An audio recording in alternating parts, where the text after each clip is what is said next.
There you go. Davey's an old pro at this. Yeah, we've done it before. We'll get him turned up here so you can hear him a little bit better in just a minute. But two gentlemen to my right, of course, really need no introduction. But I will say this, so frequently in life, so many of us talk about the good old days. I would suggest that you're looking at the good old days. In that, when we talk about the good old days, we talk about how good things used to be. But if you look at the talent represented in these two gentlemen right here, I think you're looking at how good things really can be. Two of the three individuals on the team in the National Sprint Car Hall of Fame, that's not going to happen all that often. You know, Lance is, over the last several years, has just continued to pad his resume and fortify his position as a National Sprint Car Hall of Famer, having been inducted in 2018. Davey, a 2001 inductee. Don Robinson and I were chatting. Quite possibly, we don't have official records, but quite possibly the winningest mechanic in motorsports ever, with a career that has spanned some 67 years. So if you would, please welcome Davey Brown and Lance Dewease.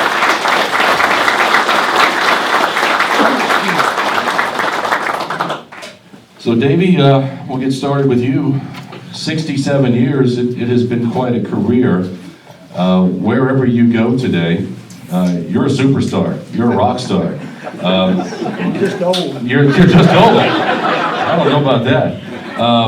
But whether they're your generation, my generation, or guys that are mid-20s, early 30s, they know Davey Brown. How do you stay relevant over the course of 67 years? Well, you know, you can't rely on what you did a few years ago. You always got to keep thinking ahead, and if you don't, somebody else will. And you know, they talk about the good old days, but I tell you, the greatest days of sprint car racing are right now. I've never seen so many good cars. I've never seen the competition as tough, and these are the best ever, I think. Davey, we talked about you being around for so long. Of course, I guess it was, what, 1953 you got your start? Yeah, we ran just a few races at the end of the year. We bought an old 40 Ford Coupe and put an old flathead motor in it and ran maybe 4 or 5 races. And then 54 was our first full year. And that was the great Johnny Mackison. Yeah, we raced at Bowling Green Speedway, which is no more, but it was a pretty good racetrack then. Yeah. I think the thing that amazes me about John, and I unfortunately did not have the opportunity to see him run, but growing up and then into adulthood, I kept hearing the name Johnny Mackison, Johnny Mackison. And even at Babs Motor Speedway, he's the all-time winner in the sprint car ranks. But he only raced, what, 9 or 10 years? I think it was 10 years, and then he got married, his wife didn't want him to race, and then he bought a tractor trailer. He never got hurt in a race car, and he got a wreck on that in a turnpike and broke his leg. I think it was safer in a sprint car. But those were some heady times, and then from there, just the list of drivers that you've worked with over the years has been simply remarkable, and we'll talk a little bit more about that later. Lance Dewease, I guess 2019, believe it or not, would have been, what, your 35th year in motorsports? No, this coming year. Well, I think you started, what, 85? Yeah. Yeah, so if we count 85. Do the math. Yeah. Well, my son says he's better at math than I am. Well, regardless, it's been quite a career. It is. Yeah, you don't think about it. You know, we're just trying to race. You know, when I started, we were just trying to race, and you know, probably what a lot of people don't really understand is probably my first 5 years of racing, I was lucky to race 20 races a year. You know, 30 was a lot. So, yeah, we just did what we could to get started, and you know, had fun doing it. A couple of years ago, I believe we may have been at Lawrence Chevrolet for the race car show, and you and I were chatting. And the question I posed was, what would it mean to you to be the all-time win leader at Williams Grove Speedway? And you made it pretty clear at that point that that was definitely on your radar, something you wanted to accomplish. I believe you end the season, are we at 98? 98, yeah. 98 at Williams Grove. Wow, That What- 100 is a number I've been wanting for a long Yeah, I thought maybe. That's a number, I'm not a big goal person as far as like setting out to do. I just want to win and try to win, races. And the all-time win list there for a while, me and Fred were going back and forth at the top of that. And then I had a couple down years and he got away from me a little bit. But, once I got back winning again at the Grove, that 100 number became a goal, and a goal that I really want to try to hit before I'm done. Yeah. The night you hit number 91, what do you remember about that? 91 was at the National Open. I think that was.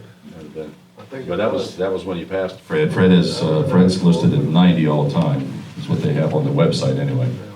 Well, Well, let's put it this way, the night that you took the lead is the all-time. I really don't remember that night. Really? Honestly, I don't. I mean, it's not, it's not sad, but I knew at the rate we were going, I was going to do that eventually, unless, something happened, I got hurt or, lost my ride or whatever. But, that really wasn't if it happened, it happened, just like the 100. The 100, I'm hoping it's going to happen this coming year, but that don't mean it will. But that's a number that just sticks in my mind. That 100, and Yeah. that's just that. I probably want that more than I did want to be the all-time. When I got that close. Yeah. You know what I mean, 80 years at Williams Grove, and nobody's really close other than you. No one really has an opportunity right now. When you look down the all-time win list, and you're looking at active drivers, you're at 98. We drop all the way down to Danny. Well, Right. Monteith's got 25. Okay, Monty. And then Danny's got 24. Okay. There's a pretty good chance There is, but- that your record's going to stand for a long, long time. Well, yeah, hopefully. I mean, but who knows? I mean, all records get broken sooner or later. I mean, Lynn, wherever Lynn's at, I hate to talk nice about him, but he had the record. And if you think about career, and you want to talk about short span, his record's pretty impressive to me. And Steve Kinsler's record's pretty impressive to me at the Grove. But the amazing part about when you look at that record, you look at who's 1 and 2. We race against each other. Yeah. That to me is the amazing part about that. Me and Fred are at the top of that list, and I ran my whole career against him. So, except for the last, 4 years that he hasn't been racing. So, I mean, that's pretty impressive that the two top guys, normally you don't have that. Right. It's spread out where they're not racing against each other, but that kind of shows you, we each drove each other, I think, on that stuff. Yeah. 2018, you're inducted into the National Sprint Car Hall of Fame. Talk about what it meant to be there with all the support that you had out in Knoxville. It was kind of weird because when it happened, when I got the phone call, it wasn't that, okay, but the closer it got and closer it got, and then the week before, it kind of set in a little bit, and then when I got there with having, as all Walt Dyer is the guy that gave me my break, and I think very highly of him and his family. They're still big, pretty good supporters of mine even today. So, to have that whole family out there with me, my whole family, and my one buddy that's been with me, my 35 years, probably been around me for 28 of that, as far as being involved with helping me race. So, it's just, it was just a honor, good honor to be a part of. And, when we got there, it was really a neat deal and really appreciative of everything. Yeah. And for those of you that have not had the opportunity to attend one of the Hall of Fame induction ceremonies in Knoxville, that whole weekend is just fantastic. So if you ever get a chance, it's pretty laid back, but it tends to be pretty emotional when folks realize what's being bestowed upon them, when they look back at their careers and they understand how the folks in the room at that banquet hall really appreciate what they've accomplished. It can be emotional. And I can tell you another thing that's really neat about that is when you're sitting there as just a fan of racing and you're listening to Scott Gherkin got inducted when I did, all his accomplishments. Everybody, Steve Beitler, who some of you might know, not know. He was a racer that turned speed shop owner, that turned promoter. To listen to his story was very, very interesting to me. And it's just kind of neat. You learn so much about other people when they're being inducted, and just it just makes you go wow sometimes. I'm sure when the guy to my left was out there for induction, that there were probably a lot of people sat back and thought, wow. Yeah. And that was a beautiful segue, because that's where I wanted to go next. 2001, Davey. Drivers, for the most part, get most of the glory, but there are a handful of mechanics over the course of a career in motorsports that really get some supreme recognition, and you've always mentioned right at the top of that list. 2001, you're inducted. What do you remember about that, and tell us what that meant to you? Well, it meant a lot to me, and like Lance said, once you're out there, it's quite a deal, and well, it's quite an honor, really, and I was glad we put in it. And Knoxville is, it's an important place, and they do a great job with their Hall of Fame. It keeps getting bigger and bigger and bigger, and they keep working on it, and really a lot of nice people out there, and I always enjoy going out there when I get a chance. Knoxville, you guys went out this year. You went out, I believe, in June, and had a pretty good run on one of the two nights, and then you went out for the Nationals. Pennsylvania drivers generally struggle a bit at Knoxville. The track is considerably different than anything we have around here. Talk a little bit about what the differences are, what it takes to make a car go well in Knoxville. Well, I'm not sure I know. But we went pretty good the second night. I mean, the track is different, but I don't think it's so much that the drivers can't drive it. I think is we don't know exactly how to set the cars up for out there. And it ain't bad when it's tacky, when it turns slick, which we usually go good on slick track, but we didn't. And it's just a different deal, and we didn't really figure it out for the big race good at all. So we sort of missed it, but it's an experience being out there. It's just a big deal, and everybody treats you so good, and the fans are so nice, and it's worth going out just for that. Lance, over the years, you've had some good runs at Knoxville. The June 15th World of Outlaws show, I believe you came home 6th this year, 14th on your preliminary night during the Nationals, and then did you pull in early in the finale? You came home 20th? On Saturday night, Yeah. once we got lapped, I just pulled in. Well, I went to the halfway point. Okay. And then Donald, we kind of had a discussion and just basically said, if I want to run it. If not, just get out of the way. Because we weren't as competitive as we like to be. Sure.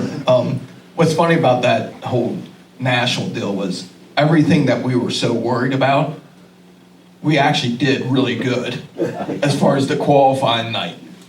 But then after that kind of was, I don't know if they would consider it a letdown. I thought we would race better than what we did, but that's just part of it. And we made the show, which is just hard doing itself. That deal is way harder than a lot of people realize. And just making the show is very hard out there. And we did that, and it was a great week. I tell everybody that, I've been in Knoxville numerous times. That's the most relaxed and the most fun I've had ever at Knoxville.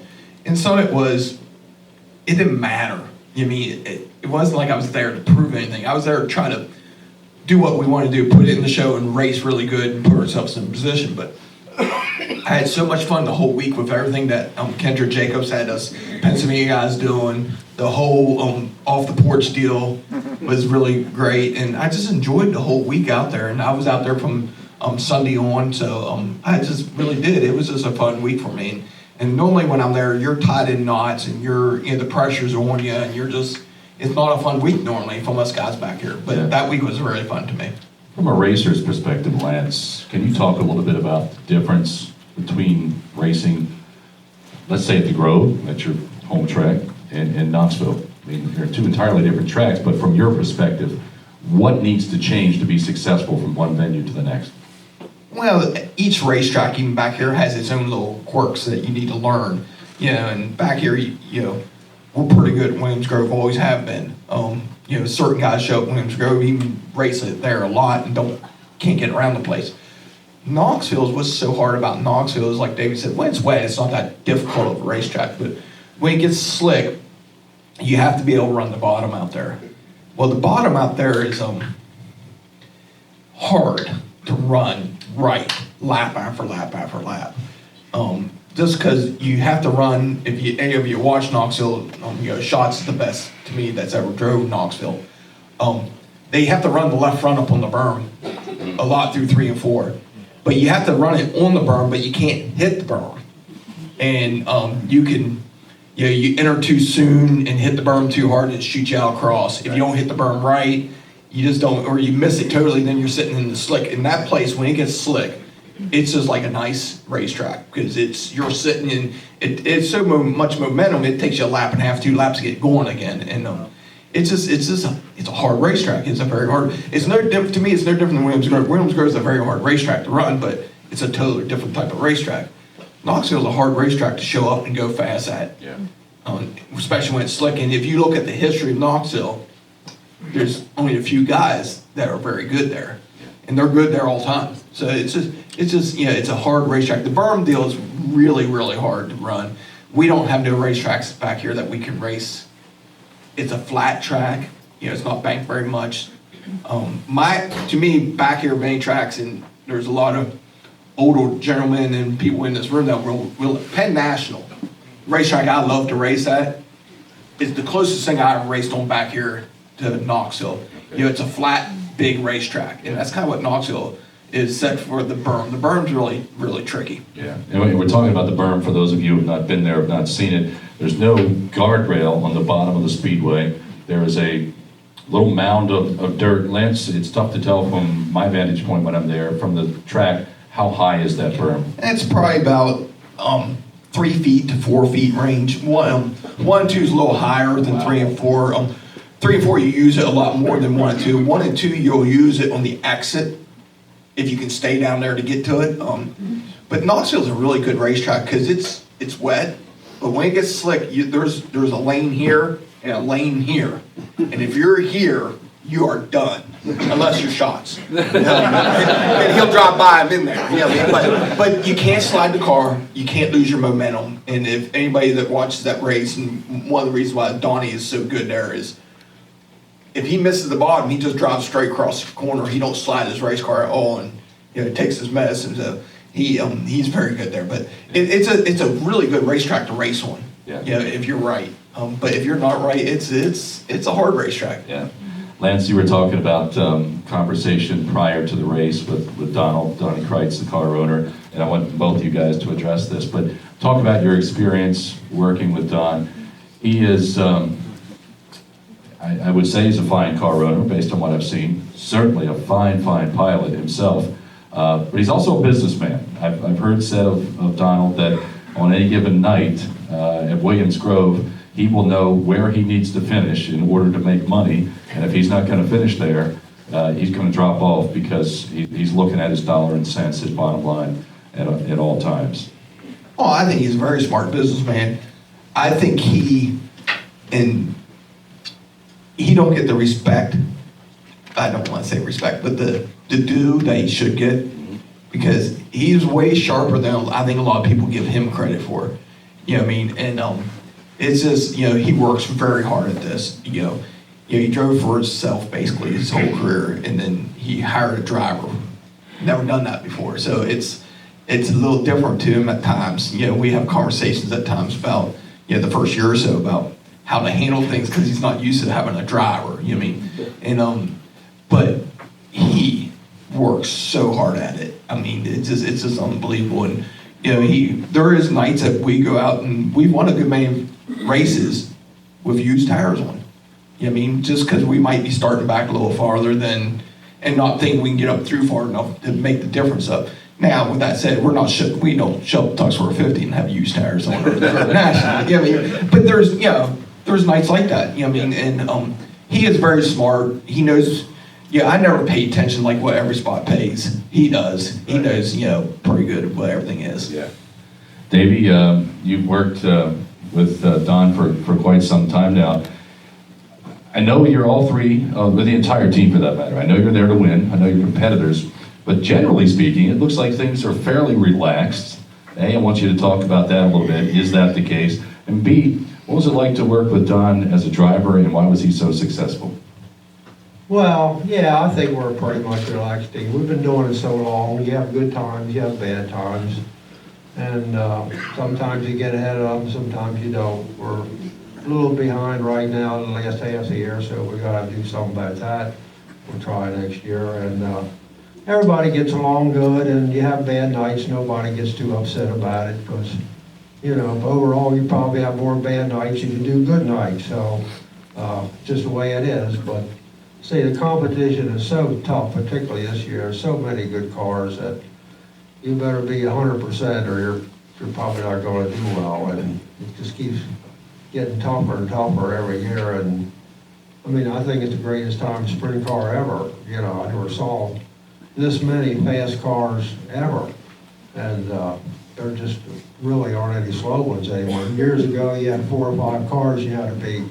Now you got 30 you got to beat, you know, so it's really tough. What made Donald so good as a driver? Well, Donald was good, particularly, he was so good on the slicks track. He wasn't good on a fast tacky track, but he was smooth and didn't spin wheels, and usually be very good on the throttle, and he could bring your car off the corner without spinning and drive it straight. And it was sticking good. He had a good chance of winning, you know, but didn't make many mistakes, and he always run well. Still, you know, he had a concussion and he couldn't race no more, so shame for that. But he had a great career and he did okay. Oh, I'd say so. Davey, you said you think this might be the greatest time ever for sprint car racing, and Lance, I want you to weigh on this as well. I'm glad you brought that up. Was talking to Don Robinson and Brian Householder a little bit about this. 1985, I believe, Doug Wolfgang had 54 wins. Yes. This year, I don't think I'm off here, but I think Brad Sweet and Brian said Aaron Reitzel both had 16 wins. And I think that was tops in the nation. Are we ever going to see dominant performances from guys like Doug Wolfgang ever again? I don't think so. There's just too many good cars.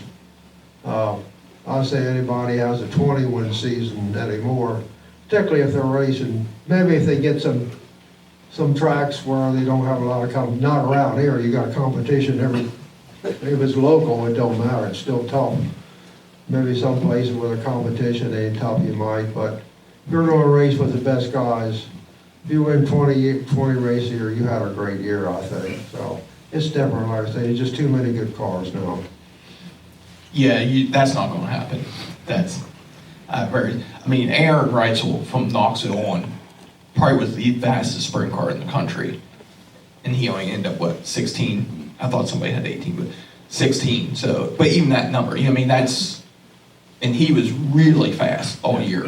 You know what I mean? And you just can't do it nowadays. You know, back then, like Davey said, you know, when Doug said that number with Davey, you know, at Weichert's and all, you know, they probably had an advantage with motors and cars. You know, they built their own cars. You know, they probably were lighter than most. You know what I mean? And just like Carl, a lot of people probably don't even realize Steve Kensler broke that mark the following year with 55. You know, and they always had the advantage because they could build stuff lighter, you know, because they did a lot of their own stuff. Okay. You know, nowadays it's very hard to get advantage because it don't matter if it's Davey's motor or Kistler or Ryder, they all make power. You know, it's just a matter of how they drive or how the Pacific drivers like them in the field, but they all make power. Everybody can buy the same cars. You know, we have a weight rule, so everybody's basically the same weight. So it's just, and the tires, you know, what has changed over the years to me is the tires, and it's kind of equalized everything as far as driver capability, because the tires are a little bit more easier to hook up than probably, I would say, back in the 80s and early 90s. Do you think it's more about the driver now, since most other areas of the racing game have been leveled? Do I think so? Sure, jump in. I think it's always about the driver. Okay. You know, good drivers win. I don't care, Wow. like sometimes they don't have the best car, they still win. So the guys that win, you know, the cars are pretty much equal now. So, I mean, the car has to work. If it doesn't, no matter who drives it, ain't gonna go. But the drivers are still the most important thing in the race cars, you know. you know, they get the credit and they deserve it, because you ain't gonna win without a good driver, I can tell you that. But I think the big difference, Davey's right, you know, it still takes talented people. You know what I mean? But the biggest difference nowadays compared to like when I started and even when I drove with the Hare car is you're not taking a 10th place car and winning with it today.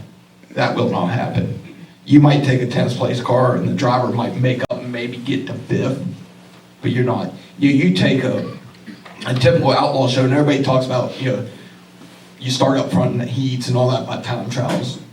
And, you know, people, fans don't like that, but what they don't realize is that you could avert those top 4 starters in a heat race and they would finish the same way. You know, the guy that started the pool that might have won the heat, just put him 4th and he'll run 4th. Just because the cars are so equal and everything's, I mean, you look at the time trials, that's the biggest thing. You know, I tell people that's the easiest way. Look, you know, and Davey probably can vouch, like when Wolfgang, you know, the most impressive part to me about the year in the white car of Wolfgang is not the 54 wins, the 18 in a row with Knoxville, Eldor, the Williams Grove Outlaw Show. I mean, against the best and the best that they won. I think it was 18 in a row, and he got broken out of a local event at Susquehanna. You know what I mean? That's the funny thing. But you know, back then, you know, the guy that set fast time would be a second faster than the guy that's second quickest. Yeah, and the guy second quickest a half second faster than the guy third quickest, so on and so forth. Now, well, if you're a second off the pace, you're not even at the racetrack. Right. You know, now you take the top 20 and put them in within 5 to 6 tenths sometimes. Yeah. So that's pretty hard to pass cars when everybody's the same speed. Yeah. Lance, I'm glad you brought that consecutive win streak up. I wanted to talk about that, so now it's as good a time as any. Davey, what do you remember about that streak? And that was the Weichert car, yeah? Yeah, it was a Weichert car. Bob Weichert, as I recall, was sort of a high-intensity kind of guy. Was there any pressure involved here at all? There's always pressure. Well, there was plenty of pressure, you know, and we finally did lose to Susquehanna for some reason. And He got caught jumping on the start Is that initially. what it Yeah, was? So- he got put to the rear. I think he ended up third. thoroughly around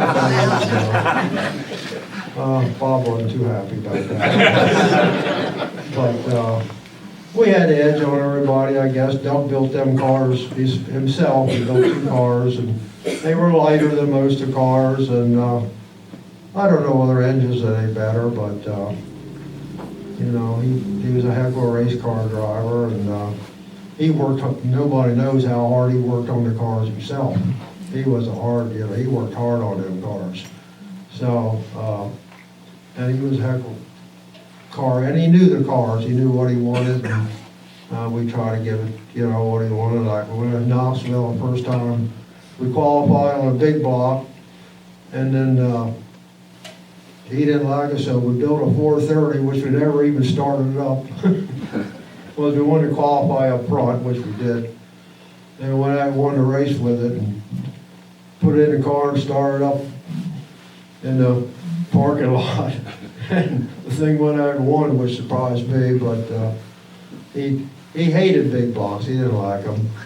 And then finally outlawed them anyway, so, but he didn't care. He liked the small blocks, the way they drove better. He didn't like the weight, or he just didn't like the way they ran. So he worked hard, so got to give him a lot of credit for all of it. And my son too, they all really worked hard at it, so.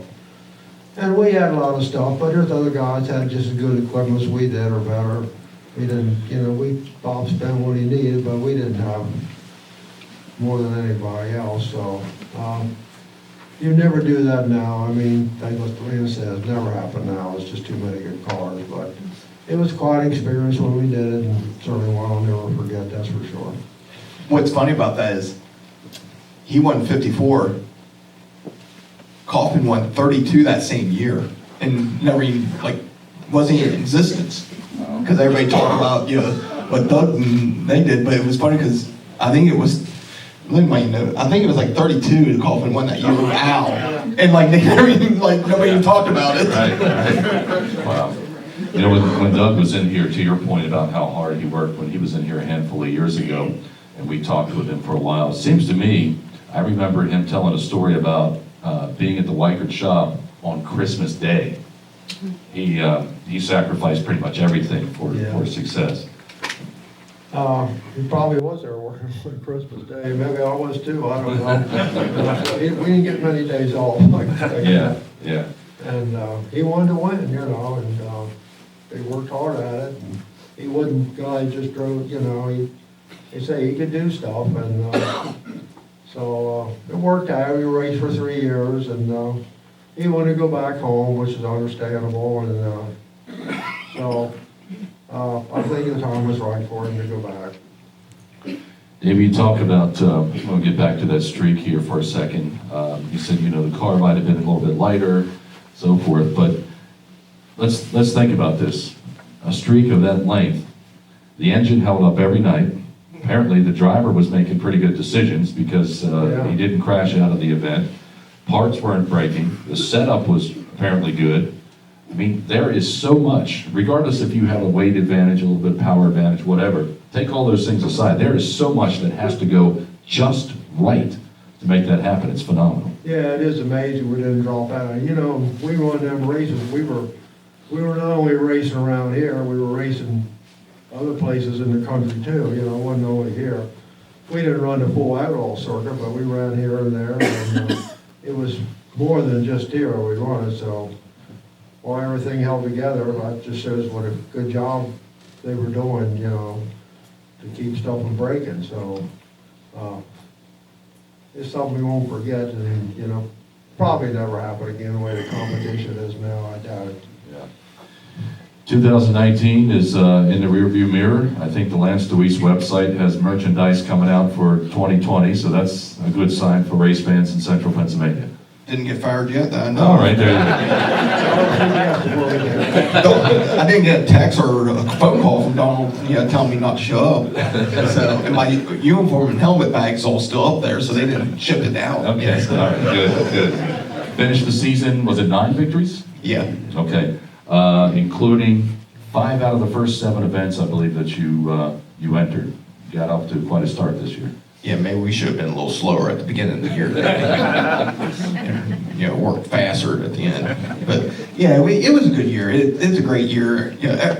The 4 years I've been there, it's been really good, really great. And this year, a lot of people look at it and it might have been an off year because we didn't win none of the big shows at the end of the year, and that's something that stings a little bit, but it was a great year, and I still enjoy it. And nowadays, to win races, you have to have stuff go your way. You have to time right. You have to put yourself in a position, and then you need draws and stuff go your way. And it's very hard. I mean, and it's it's the racetracks need to be a certain way so you can race on them and not be too fast one way or the other.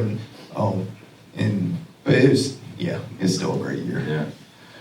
Mid-May, pretty good week there. World of Outlaws come to town. You guys pick up wins at Lincoln and Williams Grove. Yeah, it's I love racing against them guys. It's a great rivalry. I mean, I respect the heck out of them, but we want to beat them in here. I mean, I don't think there's any, and I could be wrong, but I don't think there's any area else that wants to beat them guys so bad. And I don't think there's anywhere they go that they want to win at so bad. And I think that's just because over the years, this area's always been so competitive against them. And the whole deal's been going on so long that I think it's great. It's great for racing. Yeah, yeah. And to your point, I don't know what the situation is now, Lance, but 2001, I was with the Sprint Car Network, and we traveled the country covering the World of Outlaws broadcasts. Pennsylvania was the only place that we visited where the Outlaws got booed. Everywhere else, they're like heroes.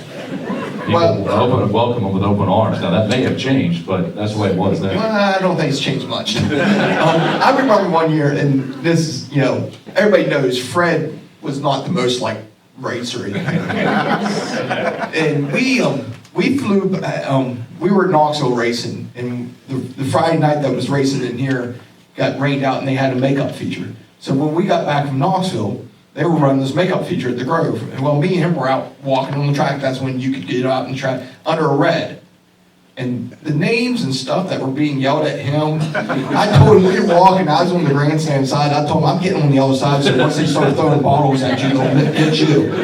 But those same people that booed the crap out of him and hated him would be cheering like crazy for him against the Outlaws. Yeah. So that just tells you everything, you know what I mean? And, you know, when he won his Grove National, which I was glad he won one, you know, because he won everything in here except that. So, you know, I was glad, you know, the amount of, everybody that ever hated him was cheering and very appreciative of what he's done over his career in this show that night. Yeah. Yeah. A lot of talent right now. You talk about best years of sprint car racing. Yeah, I think so. Are there any young crew chiefs? Are there any mechanics that come to you for advice? Do you mentor anyone? Do they seek you out at all? Oh, maybe a little bit, not too much, I don't think. There's so much information out there now, you can almost get anything you want anywhere, so, they'll come talk a little bit, not that much. I'm usually pretty busy and, guys, you know, there's some pretty sharp guys out there right now, so I don't think they need my help too much. No, I don't think it would hurt them, we'll say that. You talk about being pretty busy on race day, and I'm glad you bring that up. I want to ask both of you guys, if we walk down pit road prior to the race, you know, we might see both of you at different ends of the hauler, sort of in a zone, doing your own thing. When you're leading up to a race like that, and you're prepping a car, what types of things are going through your mind as a mechanic, as a crew chief, and then Lance as a driver? What are you doing to get focused at that point? Well, I'm just hoping I do the right things. You know, you never know till you get on the racetrack for sure, but like Donnie, he takes care of the tires, the tire pressure, and I take care of the whatever shocks or torsion bars or where we want to put our wheels in or out or back, you know, all that stuff. And you're hoping to make the right move. Sometimes you do, sometimes you don't. And mainly that's what I'm concentrating on, just trying to do everything right and hope it works.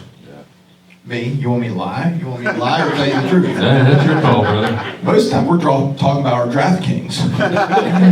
Between me and Cassie and Donald, we're in there talking about DraftKings and trying to figure out who's going to win this week. But no, yeah, we just stay relaxed. I don't get, you know, caught up in, you know, thinking everything through ahead of time or not, because it's pretty hard to think everything through like that. But, you know, certain nights we tend to be a little bit better focused than other nights as far as, and there's probably other nights that we're not going as good. You know, that's kind of when if you see me, you can tell I'm kind of a little different.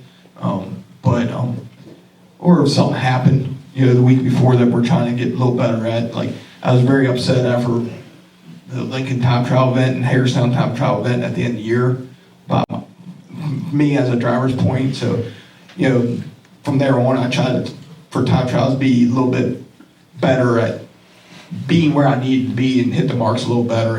And Donald does a great job at, when I'm in line for time trials, coming down and giving me information. And that's actually a bigger help than a lot of people realize, because, you know, when we're sitting in those cars, we can't tell what's going on, where his guys are running. And some places are very easily because everybody runs the same spot, but then some places you don't know. And between Speed Shift TV and Dirt Vision now, and you know, we've been using that stuff ever since I started driving with Donald, as far as we have it on at the trailer so we can see things. Really, for Donald to be able to kind of see the track, and even David to see the track, because they can't, you know, the poor roll, they can't go down all the time to see the track and stuff like that. But now you start seeing drivers in line with phones, you know, watching Dirt Vision, what they're doing, they're watching to see where guys timing at, and you know what, you know, somebody like the Grove, somebody goes out late and runs the bottom and time's good. Anybody that's good is going to run the bottom now, and they know about that. But if you're sitting in line, don't have nobody helping you out, you're just kind of sitting there, don't really know. But stuff like that. But you know, I didn't do a very good job at Lincoln, like I said, and Harestown, I put it in the wall on time trial. So I was a little upset with what I was doing as a driver. We tried to get a little bit better at that towards the end of the year. Yeah. Davey, I want to talk about longevity here and Speed Week specifically. A couple wins during Speed Week this season, and we'll talk about those. But a fellow I know who's in the 18 to 19-year-old range told me a couple years ago, he said, after Speed Week, I am absolutely wiped out. He said, we're just nonstop. You're done racing, you clean the car up. If you have to make a repair, you make the repair, you do the maintenance, I guess, you know, and then you have time for a couple hours of sleep, and then you got to get on to the next track. You're 85 years old now, brother, and still working Speed Week. I'm sure you've made some concessions over the years as to how much time you spend doing what, but how do you keep going, and do you find yourself at any point maybe winding down a little bit, getting a little tired? Oh, I think so. I think well, we don't run all Speed Week races to start with, and actually I didn't go to Hagerstown because I was a little tired. But you do 2 or 3 nights in a row, and yeah, I get tired. You know, I shouldn't, but I do. But You should. Yeah, I think we'll give you a pass on that one, brother. On the crew work harder than I do, so I just try to. But you know, you got to get there and get back, and they're usually pretty long nights. Speed Weeks usually are. Time trial and all the other stuff. So sometimes, you know, you feel better other days, but all in all, it's not too bad. You're amazing, brother. If I'm just, anybody, you see me at his age, if I'm moving as good as him, you let me know. Yeah. You still climbing up on the hauler, aren't you? Oh yeah, I can get up on the hauler. Wow. Let's talk about communication. How much communication goes verbal back and forth between you guys? Let's say you go out for hot laps, you come back in. How much can you tell by watching the car as to what you need to do, and how much does he relay to you regarding maybe what he wants or needs? Well, he usually talks to Donnie, and Donnie talks to me. Got a buffer there. It does work that way, and it's kind of neat because some of that, like at the Grove, and a lot of people might not realize this, Davey, at the Grove, he actually walks down to 3 and 4 in the infield and watches the race car every event. So, like, you know, say time trials, well, not time trials because you're on money back, but say after a heat race, I'm already out of the car. Okay. And so me and Donnie kind of talk about some things. By the time Davey gets back to the car, then him and Davey talk about the stuff. And, you know, we don't have a whole lot. We probably talk more on our road trip to Ohio for those 5 hours each way than we do at the racetrack. Yeah, that's true. All right. We'll go back to Speed Week. Lance, I'm hoping you can fill in some blanks here for me. Port Royal Show was one of the victories. I think that was midweek, I think. I guess so. I don't know. It seems You to know, me. I am getting a little older. Yeah. And I have hit my head a few times. Okay, fair enough. And I think that was a midweek show. And seems to me with about somewhere between 5 to 7 or 8 laps to go, and you weren't on the radar. I know what show that was. Danny's not too happy right now. All right. Talk a little bit about that victory, because I remember watching that, and I've seen you win numerous races, but I was absolutely stunned to see that finish. If it's the race I'm thinking of, I can't remember if that's that race or not, but Danny was leading the race and kind of had us covered. We weren't very, you know, we were just kind of hanging in there running second. I might have been running third and kind of got to second, but we weren't going to do nothing with him, and we had to restart 2 to go. And our car tends to get better when the air gets out of the car after long runs like that. And I knew my only shot was to run the bottom. Run the middle, because I knew Danny was going to run the bottom. I mean, he was already running the bottom, but I knew he wasn't going to leave that open. So we ran right through the middle and stuck right to his right rear through 1 and 2 on the initial start. And I thought, wow, I might have a chance there. And it took me a lap and a half to get by him, but we did. And yeah, he wasn't too happy that night. Me and him joke about, today about that stuff. But it's just, it was good for a couple laps in the middle. And Port Royal, I can run the middle there probably better than most. But you only can do it so long. And once it gets going again, like, once you get 5 laps in, you can't do it. And I don't know that it gets dirty again or why, but you can't do it as long then. That was one of those, well, it was pretty well a packed house. I mean, there was a lot of fans there for that show. And remember, when you crossed the finish line, checkered flags are out, the place just erupted. And, you know, it's one of those situations where, I mean, you hear the people around you all the time, but when you hear a mass of people react like that above the roar of the engines, that's a pretty special evening, and I know that had to feel pretty good for you. Well, it's special because you hear that in the car. We can hear that. Really?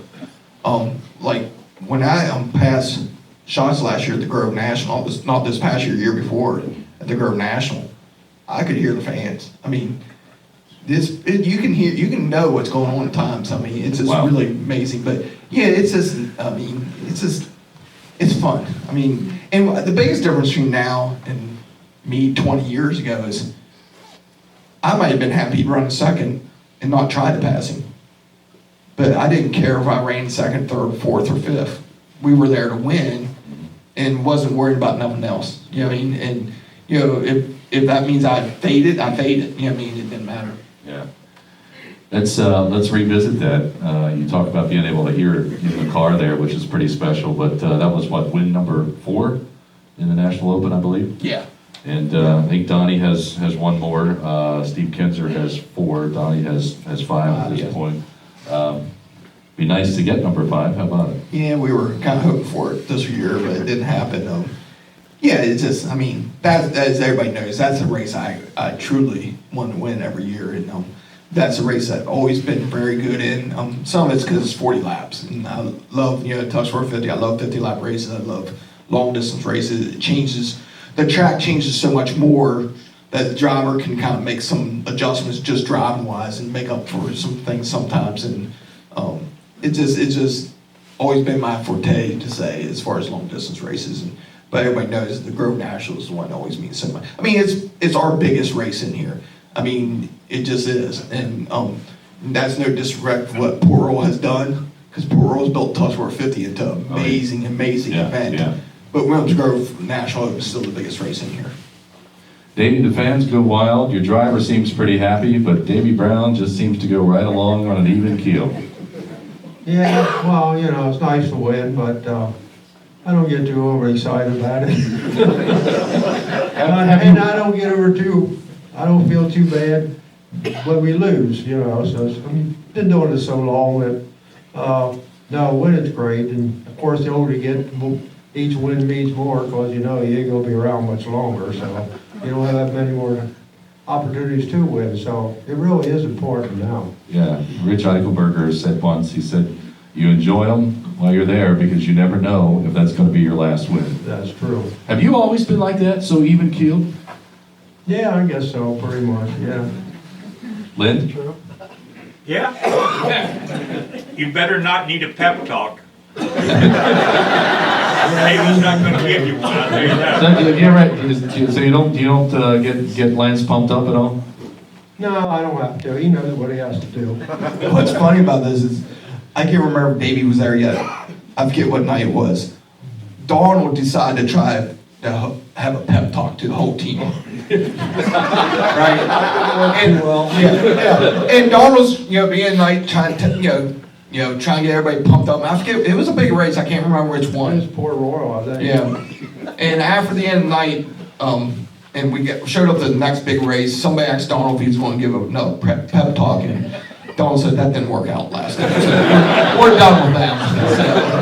So, I don't feel you need to, do it. You know what I mean? I don't need to tell Davey what his job is, and now I'm open to being criticized about if I'm missing lines, or because that's just part of the game. And Donald tells me lots of things about what he would do in a certain situation, and not meaning he wants me to do it, but just have it in my memory in case there's something I need to do. And our whole deal is pretty laid back and pretty easily, and nobody points fingers, and we just go have fun. And when it's over, we go home. Then we show up in the next race and try to have fun and try to win that one.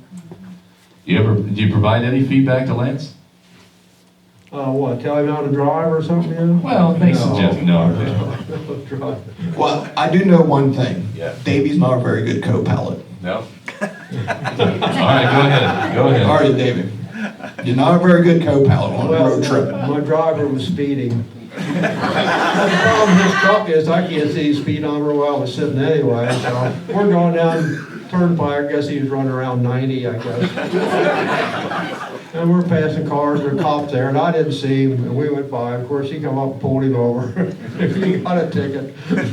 And my co-pilot wasn't very Yeah, I good on wasn't that too trip. good. I wasn't very good co-pilot. So, He had one job. Well, he actually could have had two jobs. And this is, he rides out with me the last 2 years that we went to Mansfield. Davey's rode out with me and back. And it's actually, those two road trips I really enjoyed a lot. And we talked about racing with Johnny Max, and we talked about basically his whole life on and off, different things. And so, he had two jobs, either take a nap or let me know where the cops are. And he wasn't sleeping, so you can't use that excuse. But no, we had a lot of fun on those road trips. Yeah. I had read somewhere, and Lynn, you can probably sort of steer me on this, but I read somewhere about Davey that he didn't tell the drivers over the course of his career what to do, but he would sometimes say, well, if it was me, I would think about and make a suggestion. Is that something you've done over the years? oh, maybe a little. I don't think a whole lot of it, no. Okay. Probably, obviously, probably a few times when you raise this off, you might say maybe you should have done this different, that different, but, not very often. What kind of words of wisdom did he give to you, Lynn? Well, we were trying to win at the Grove, and I hooked a cushion and stuffed her in the wall in the third and fourth turn, which can happen. And we had them covered pretty good, and I remember coming in, and Davey, one word, said, "That was dumb," and that was it. That was it. Well, it probably was, wasn't it? Oh, my gosh. Well, we also know Lynn likes to kind of tell stories too. So. Well, That's true. There is that. So we just wrapped up yesterday at Babs, which would have been the last race in the Northeast for 2019. And I guess Florida Speed Weeks gets underway in February. Icebreaker is typically the end of February in Lincoln. A lot of the other tracks fall in line at March. Talk about the length of the season. From your perspective, are we good at this point, or should we look at maybe refining the schedule a little bit? I think, well, of course, being older, I think they run, November is pretty late to be racing, and late February, early March, you gotta be pretty lucky to get a race in. I think they start a little bit too early, and I think by the end of October, it's time to quit. That's my opinion. For all the races they run all through the years, the whole year, they run a lot of races around here. So, but, I know you had good cars there, and I don't know how the crowd was, but I saw it was a pretty good race, so I don't know how it worked out, but for me, that's too much. Yeah. You can start running Florida, if you want to, the end of January? Yeah. With the All-Stars or whoever, so. But if that's all you do and you're younger, guys want to race, so to me, it's a lot. I wouldn't want to do that much. It's tough on guys that travel. I don't know how they do it really, even younger. There are them outlaws from East Coast to West Coast, from north to south. That's a tough grind. And they do it, but so more power to them, but I wouldn't want to do it. Do you want the 54-year-old Lance answer or the 30-year-old Lance answer? There's a difference there. Let's go with 54, yeah. And it's tough because, from a promoter standpoint, from a track standpoint, they have so many days to make money. So, and we all know is if Lincoln holds the opener, and it's 60 degrees out and sunny, it's making money. Now, if it's 32 degrees out and overcast, they're probably not going to make money. But I think all the speedways got a lot better at not trying to race when the weather's not good anymore, and cancel a lot quicker than they used to be. some of it they can't lie no more and tell you it's not raining. But, Sun's out, you're getting Speedway, so you doesn't want to take that. yes.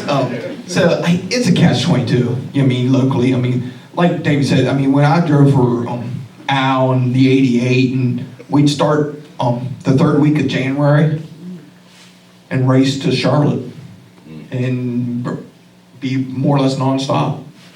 You know, now I don't care if they start in February or March.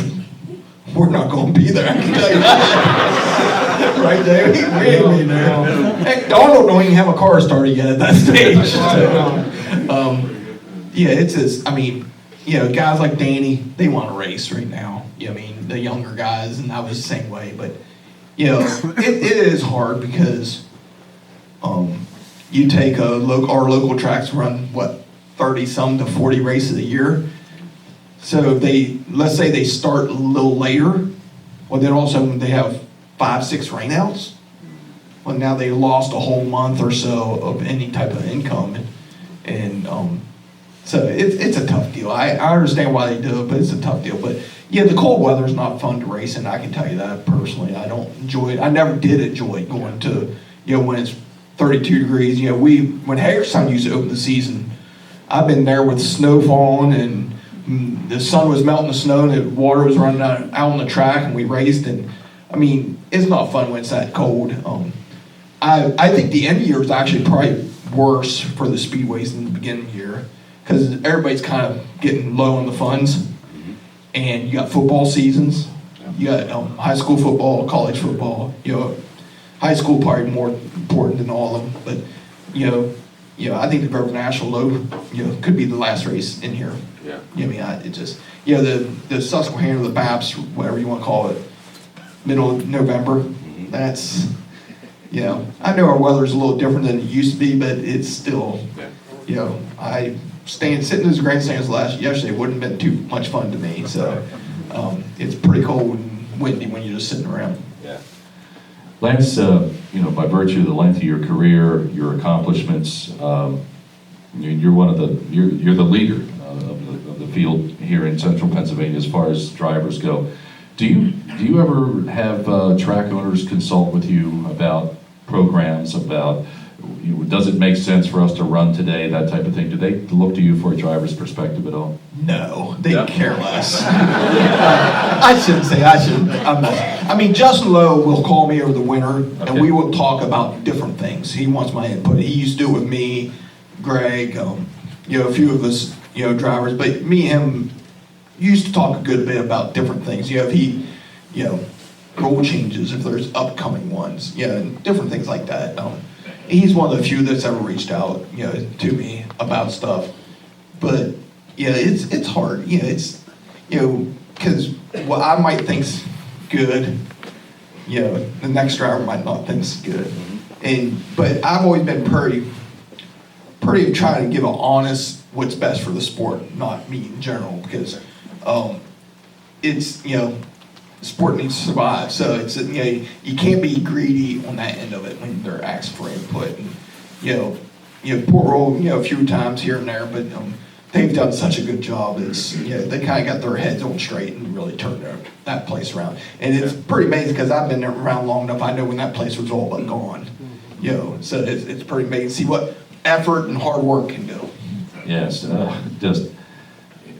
just a tip of the cap to Steve O'Neill and that crew. They have done a phenomenal job up there, and just hope they continue.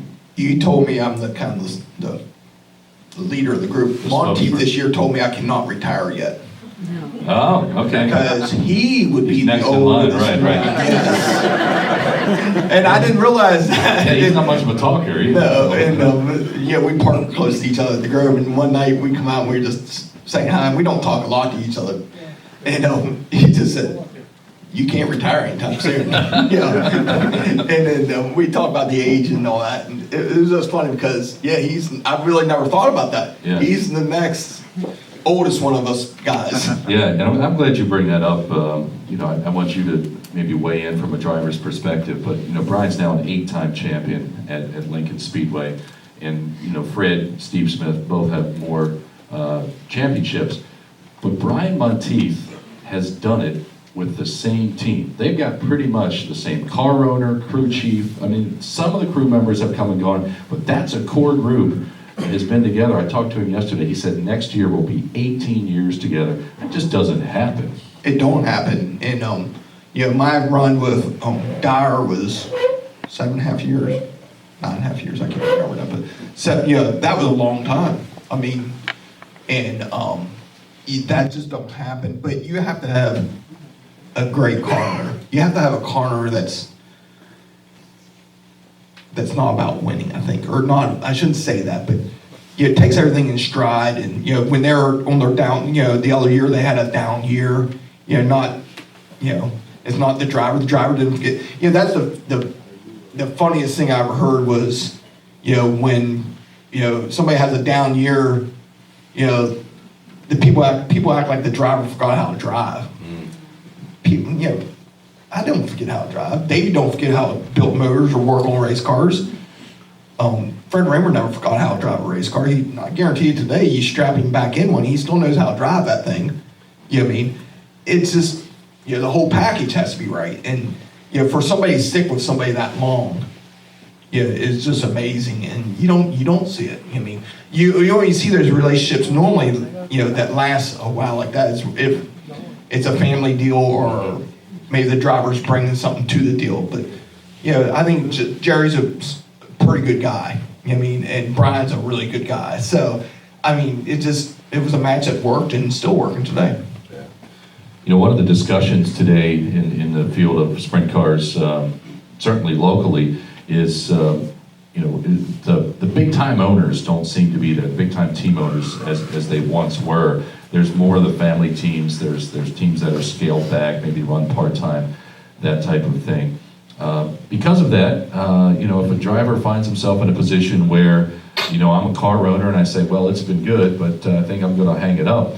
You're out of a ride at that point. And there aren't as many options as there used to be. You mentioned the fact that you never forgot how to drive. Talk, if you would, a little bit about what this move to the 69K has meant to your career. You've always been good, you've always been solid, you've been better than good, but my goodness, the last couple of years have truly been remarkable. Oh, it revitalized me. I enjoyed it. It's just like anything else. I was at the stage. I didn't enjoy going to the racetrack. I just didn't. Some of it because I wasn't competitive. Okay. It's just, 34 years. Anybody in here work the same job for 34 years? Yeah. Do you enjoy going to work every single day of that 34 years? I'm going to say not. There's going to be months or years that you really didn't like your job. And I just think it's just like anything. It gets stale for a little bit. After my injury, when I broke my neck, that changed a little bit, how I looked at things a little bit. And it just, the whole deal when I got with Donald and Davey, it was fun again. It was fun to go racing. And, you asked Davey earlier about after the races, we win or lose, and Davey said, that's what it is. That's how you stay good, is there's no ups and downs. You enjoy it when you win, and when you lose, you might not enjoy it, but you just move on. You move on to the next race. And, the Donald, what's funny is, it was real close to not ever happening because I wasn't going to make the phone call. Just because I didn't know what he was looking for. I really wasn't even thinking. It wasn't like me and Donald were close, racing against each other. We weren't that close to people. So, I made the phone call. It took 5 minutes for us to say yes to each other. And, you had to get Davey's approval first. But even though I said yes, but you had to get Davey's approval.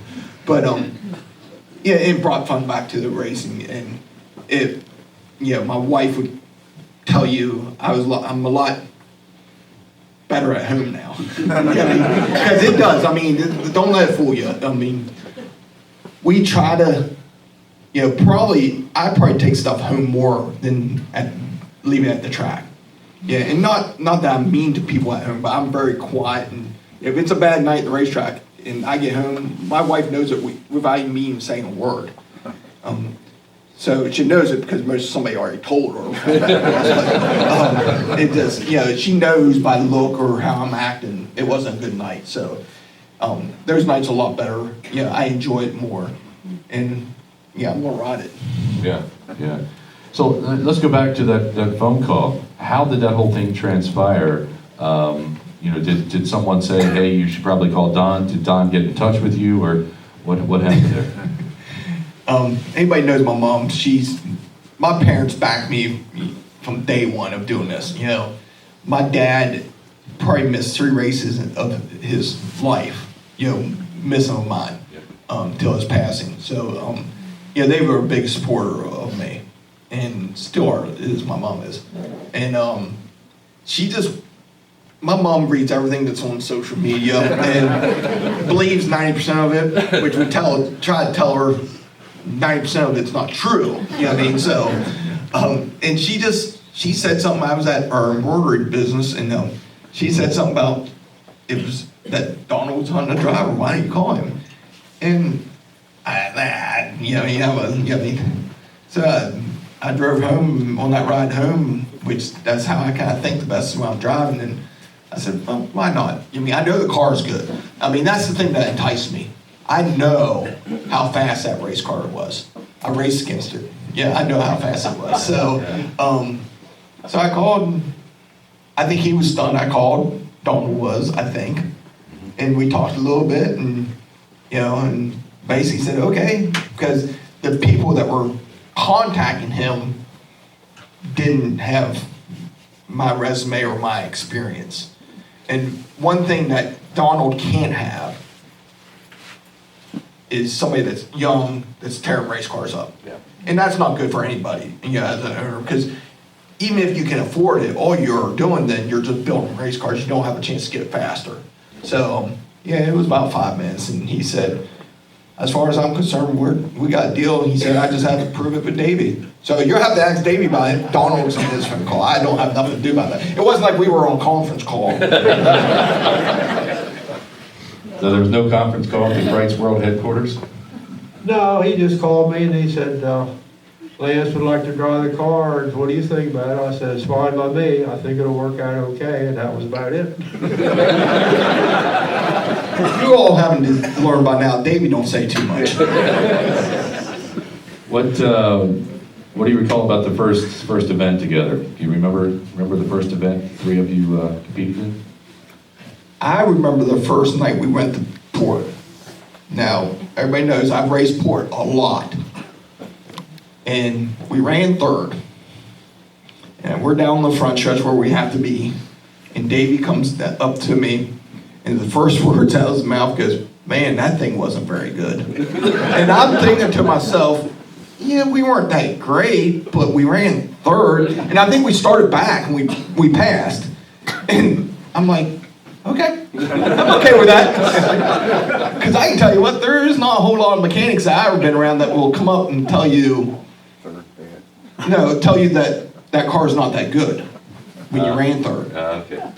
Now that same mechanic, might tell you, well, the car should have won, and it wasn't a call. There's ones around there like that, but most really, really, really good mechanics know if the race cars are good or not, and Davey knows if it's good or not. Yeah. Davey, we were talking about Brian Monteith's longevity there with that team, and Lance was talking about his tenure with Walt Dyer. What's the longest you've been with one team that you can recall? I've probably been longer with Donnie Kreitz than anybody else, I would imagine. How many years now is that? Oh, gee, I don't know. What, maybe 15 years or so at least, and maybe more than that. So probably there longer than anywhere else. Was there a win or an event there with Donald when he was still behind the wheel that you remember the most? Well, I think the one was the Williams Grove Open when Steve Kinzer was leading, and I think he passed him up in 3 and 4 on the last lap and won it. Yeah. So that was pretty good. I don't think Carl was too happy. But let's talk about Carl Kinzer for a minute. I don't know how much you two have interacted over the years. I'm sure you've had some degree of interaction, but when folks in the sprint car ranks talk about all-time greats, they talk about Carl Kinzer and Davey Brown, pretty much they're in the same breath. Talk a little bit about Carl. What made him special, and tell us about any interaction you may have had with him. Oh, we talk quite a bit. Carl, we got along great, really. And well, Carl just, I don't think anybody can work as hard as he did. I mean, I couldn't. And he just never stopped, and he was a smart guy too, and he was very, he was sitting grind down a bolt to save a couple ounces. That's why we didn't have no weight limit, and we got along good, and we talked about this and that and other thing, what worked and what didn't, and he was a great, I think he's probably the best ever. He run the Outlaws all the time, we didn't. And I would argue with that. I know him and Steve had their battles off and on, and but they won. So he's an actual car builder, and a lot of stuff he did and other people adapted. So I liked him. I mean, we got along well. It's been said frequently that when Carl was wrenching, if there was a red flag, at that point it was lights out for the rest of the field if his car wasn't leading, because it was about to lead. What made him so good at that point in the race? Reading the track or understanding the car? What was it? Oh, I think he probably understood the car, and he would just make what just he thinks he needed. He probably didn't bother asking Steve, I doubt very much. He did what he was going to do, and he won a lot of races, and he had a great race car driver too. Steve's certainly one of the greatest ever, and they were just a good team. And I don't think anybody worked as hard as Carl Kinzer did. I never saw. I mean, he'd work night and day. He'd be on the road, and he just wouldn't stop. I don't know how he did it, but he was a hard-working guy. There's some good years when Mark was behind the wheel as well. Yes. He had, he was a little bit ahead of everybody there for probably until Doug built them cars. Why, he was a little ahead of everybody, and they had a great driver too, but his cars were fast. Yep. Lance, you wanted to weigh in on that greatest of all time mechanic? I'd argue with that a little bit. Yeah. He is one of the greatest of all time. There you We'll go. put it that way. There you go. But it's you were talking about our team relationship, how we don't speak, and everything's low key. Carl and Steve would be the total opposite. There'd be curse words flying back and forth and yelling. It's funny to be close to them anytime, because you would think they hated each other at times, because they were that intense, but they were pretty funny. But the Grove National, when they put Steve to the rear, I was there that year that they put him to the rear for having too many people on the racetrack, and Carl just sat in the trailer and laughed. When he got back to his trailer, just sat in the trailer. We parked next to him and laughed about it, because he knew what was going to happen. And Steve drove through that. Now it was 75 laps back then. I think the first 50 was cautions and greens, and the last 25. But he drove by guys like they were parked, and guys moved out of his way. Guys, like I seen Keith Kaufman turn to the right to get away from him when Steve showed him his nose. And I think a lot of everybody knew what was going to happen. He was coming back through there one way or the other. And it was kind of impressive to watch, but it was funny because Carl was just sitting in the trailer laughing and just knew what was going to happen. But they're very good. Both of those guys. Carl did work very hard. What year was that? Do you recall? Anybody remember what year that would have been? Mid-80s, right? 86, 85. In through there.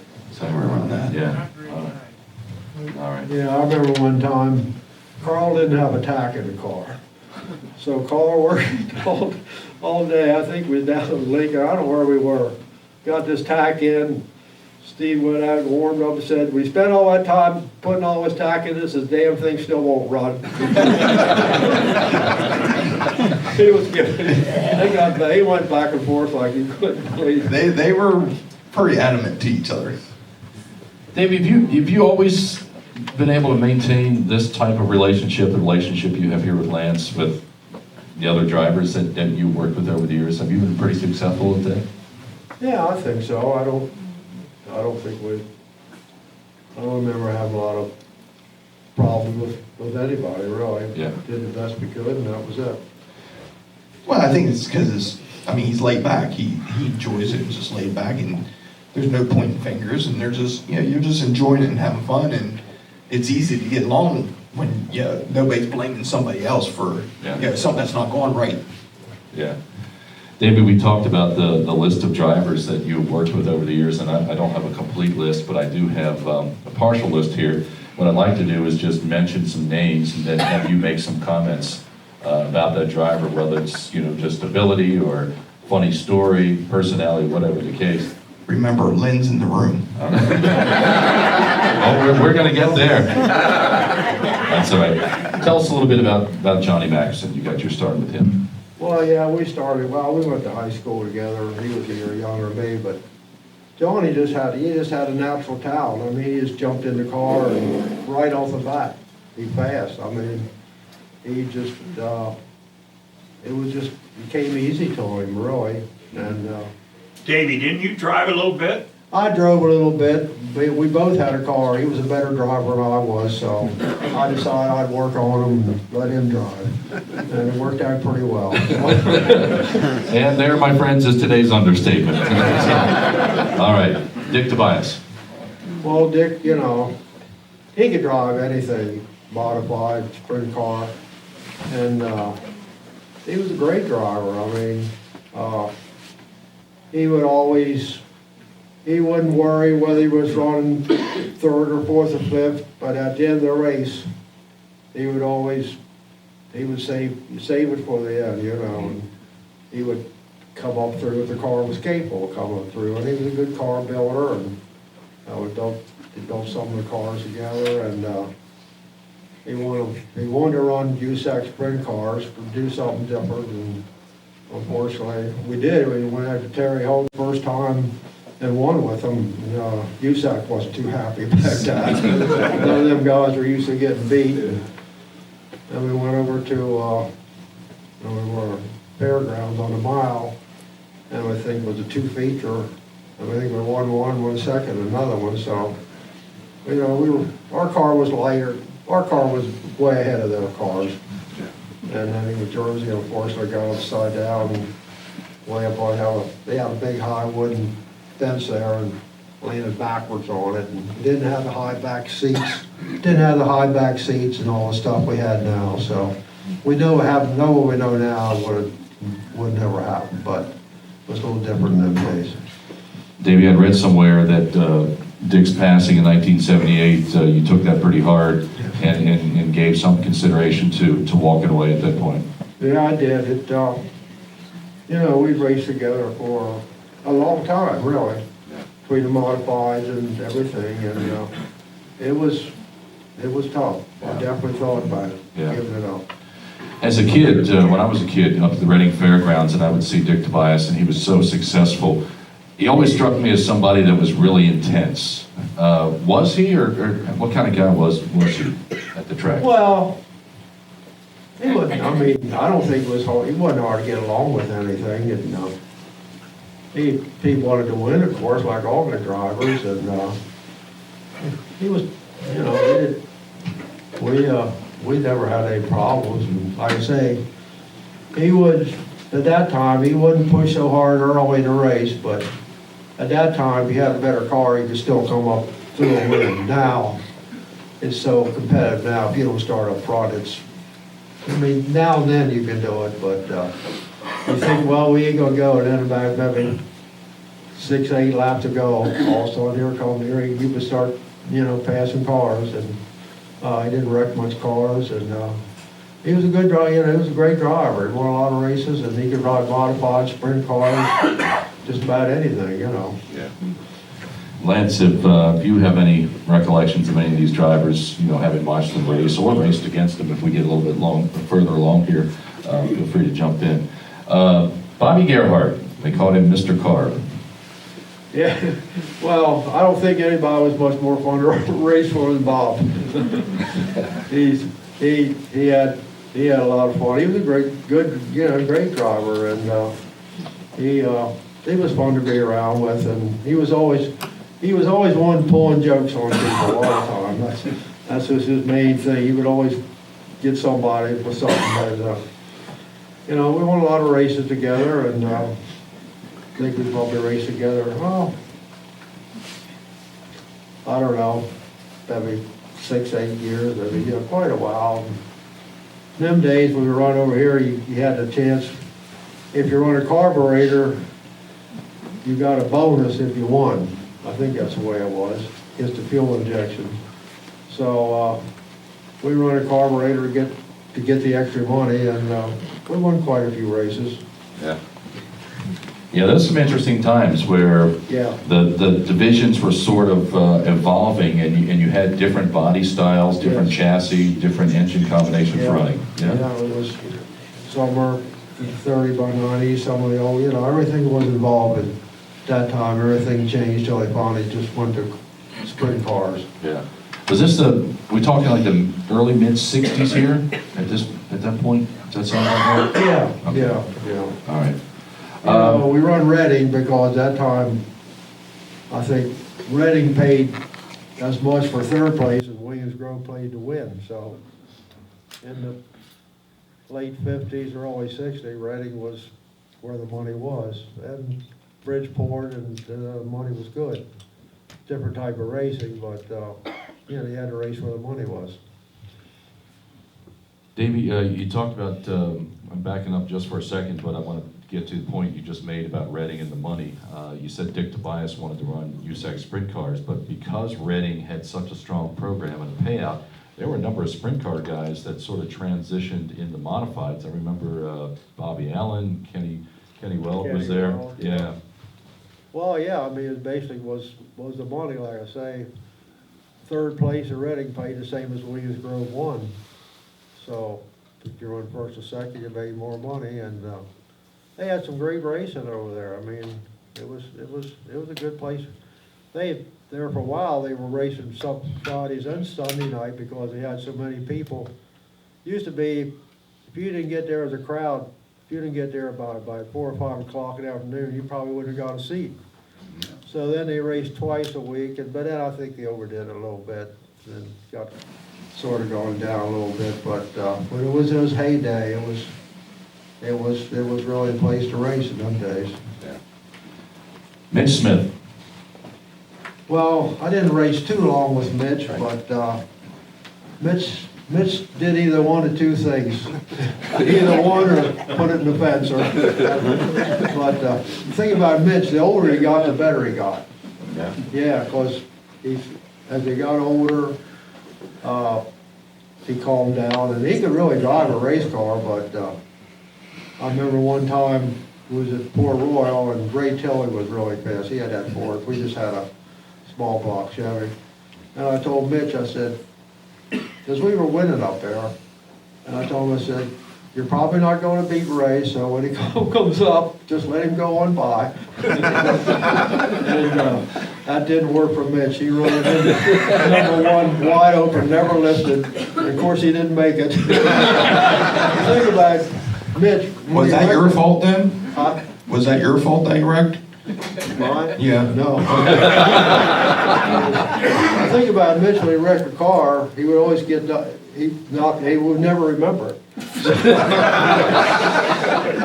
But, I mean, like a lot of them tracks were rough. He could take the other guys, be bouncing all around rough track. He would just hold it wide open through and go right through them. So, he could drive. I said, the older he got, the better he got. And he didn't wreck as much. And after that, he raced, I forget who he raced with, but he did real well after that. So,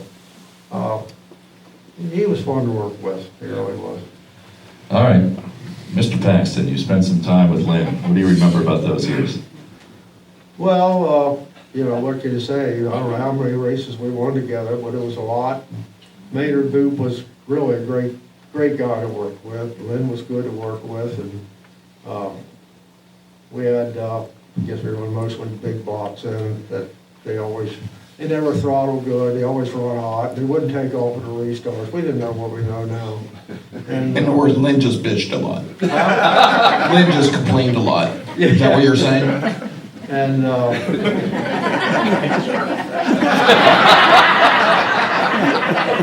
but they did, you know, they did, they weren't the easiest motor to drive, that's why Wolfgang hated them so much. But he figured out a way to drive, and a lot of times he'd cut the corner, make a long straightaway so you could use the motor down through there, and not everybody could do that, so. Never tore up race cars and won a lot of races, and I say Mayor Booth was a great owner, and we were good friends, and it worked out great. Lynn, what do you remember about those years together with Davey? Well, he was, actually, the reason that we got Davey was because of Billy Gettle. Gettle had been my engine man for a long time, and we were not doing real well, and Davey said, or Billy said, why don't you talk to Davey? Okay, and that was really the whole reason that I called. I told Davey we were gonna start the season with a motor, a good motor, his motor of course, and a new Lloyd chassis because they'd been real successful, and so it was a great opportunity for me. And I hope it was good for Davey. We had some good years together. Yeah, it was. I mean, we won, I don't know how many races we won, but we did have some good years, and I enjoyed it a lot. Lynn, Dave was talking about the big block engines downstairs in that display. I believe you have one of your big blocks down there, don't you? We got patches. Now, Davey can tell you about patches. Gettle sold it to us. He had bought it used, and patches was one of those deals that every time we took it apart, something was broke or cracked. And the thing ran with no oil pressure, run about 250 degrees, but it never left us down. And we'd take it apart, and he'd patch the thing. He put John Deere tractor sleeves in the damn thing so we could get more cubic inches out of it. And the problem was, if it got over 250 degrees, the damn thing wouldn't run. And our red flag, I'd come in and I'd beg Davey. I said, Davey, let's cool the damn thing down a little bit. If I can get it cool, we can win. Because there was one thing that A.J. Foyt taught me a long time ago about fuel cooling a motor on a yellow flag.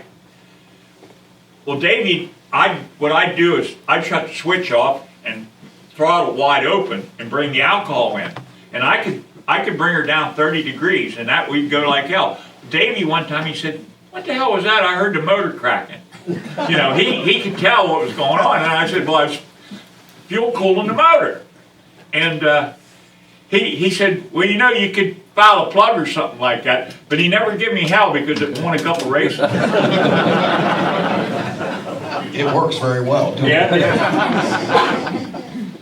Davey, you've had quite a reputation over the years, not only as a crew chief, but as an engine builder. And I'm not asked to give away trade secrets here, but what's been the key to your success? I mean, there's a lot of guys that build engines, but not everybody has enjoyed the level of success and enjoyed the reputation that you've developed. Well, I think a lot of years ago, I used to port all my own heads. I've done that for years, but boy, the CNC does it now.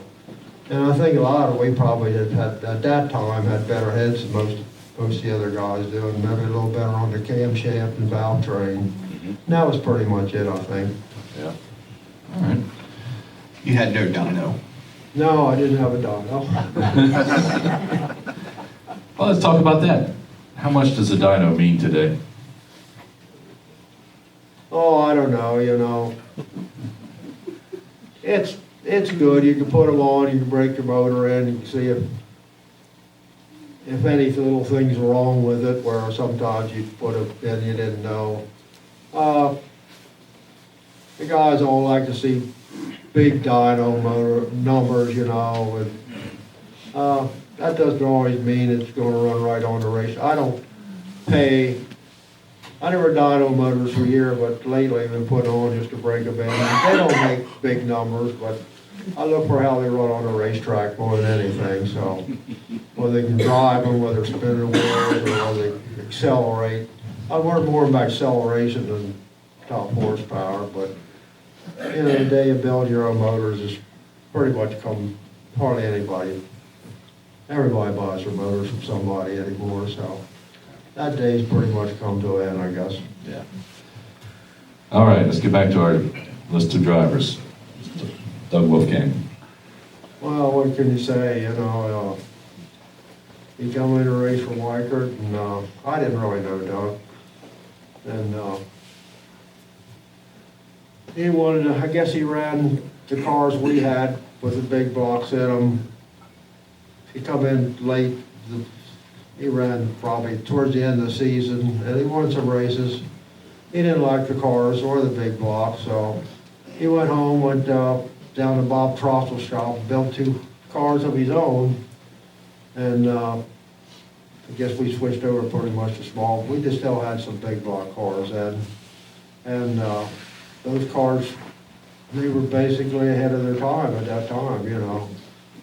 They were really good race cars, and Doug was intense, you know. He wanted to win, you know. I mean, he wasn't hard to get along with or anything, but he was another hard-working guy. He worked on them race cars hard, and he wanted to win. And you know, better. I don't think anybody's ever better in Knoxville and Eldora than he was. That was tracks he won. Now, he hated Williams Grove, but he won races there, but he never liked it. And he liked to go on the Knoxville, Eldora type of racetrack. But he could race anywhere and still win. But you know, I didn't always. My son went to a lot. I didn't always go travel. A lot of times I'd stay home, build motors, so he had motors to run. But I went around, you know, to the bigger races, flew out here and fly back and so forth. And he's a great guy, and we still talk to each other occasionally. He's went through like 22 operations now from all these burns and everything, because they keep getting scar tissue and they have to keep cutting it off. So I talk to him every month or 2 or something like that. We just see how everybody's doing, and he's doing okay. Good. 1985 to 1987, 3 seasons, 125 wins. Yeah, it's amazing, you know. It's just, and we didn't run just local races. I mean, he could. One thing about Doug could go anywhere in the United States and win a race. I don't care where it was, California or in here, or you know, and he could just race anywhere. And considering you have racing against Kinzer and Sammy and some of the other, there wasn't as many good cars as there are now. That's for sure.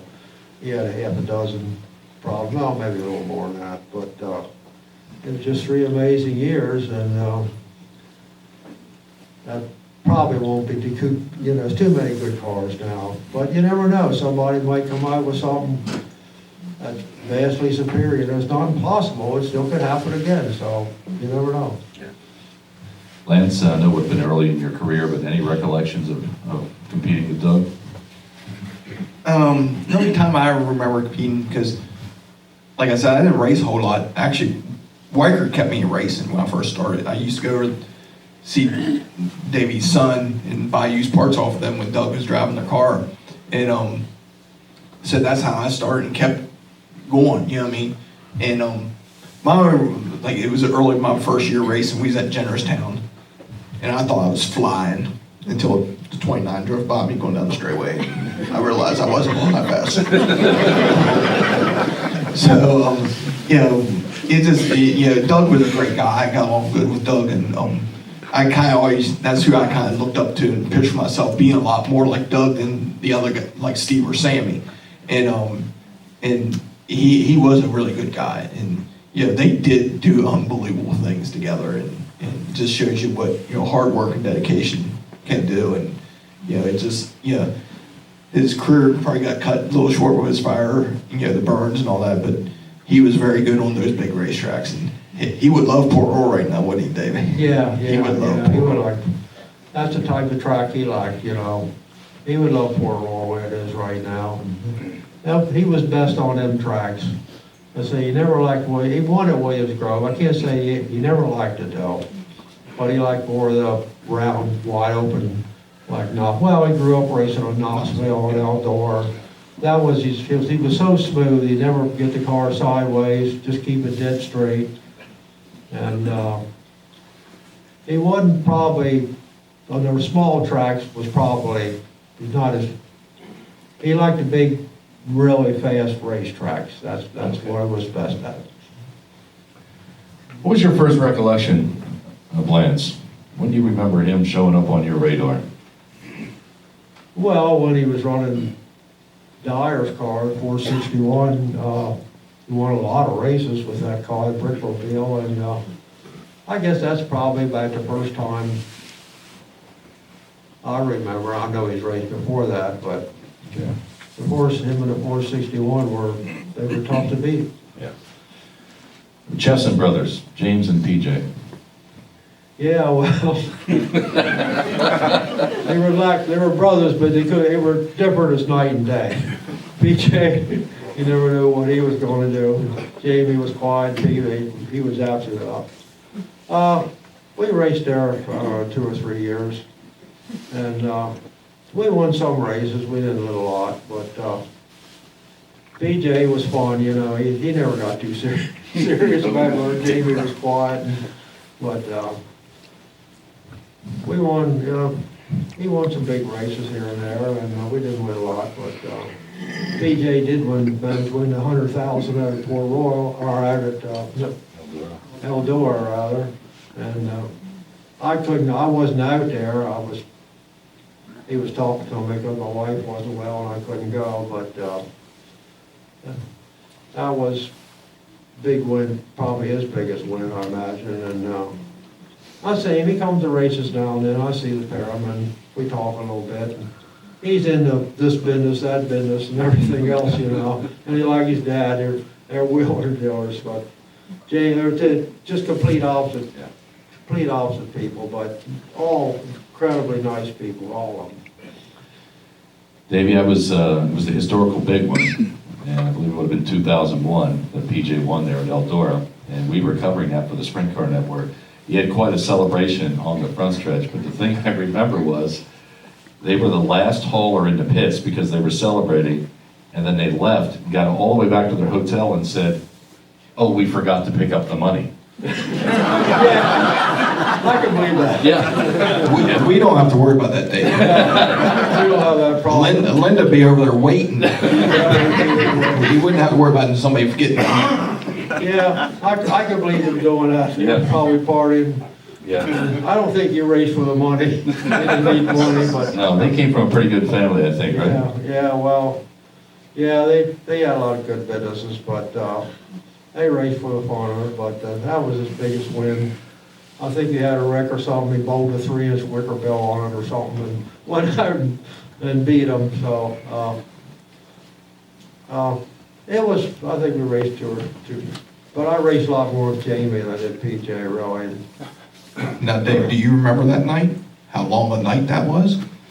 Not really. It was a long night, right? That was with like 3 different rain delays. I forgot all about that. Yeah. Yeah. Yeah, it was a long night. So actually, them getting the check wouldn't have been that hard because how long the night was. We were there. I was there in the '88, so Okay. it was a long, Yeah. long night because Earl wouldn't let nobody leave the racetrack. Like even the cars that didn't qualify. I think we had a rain delay during time trials.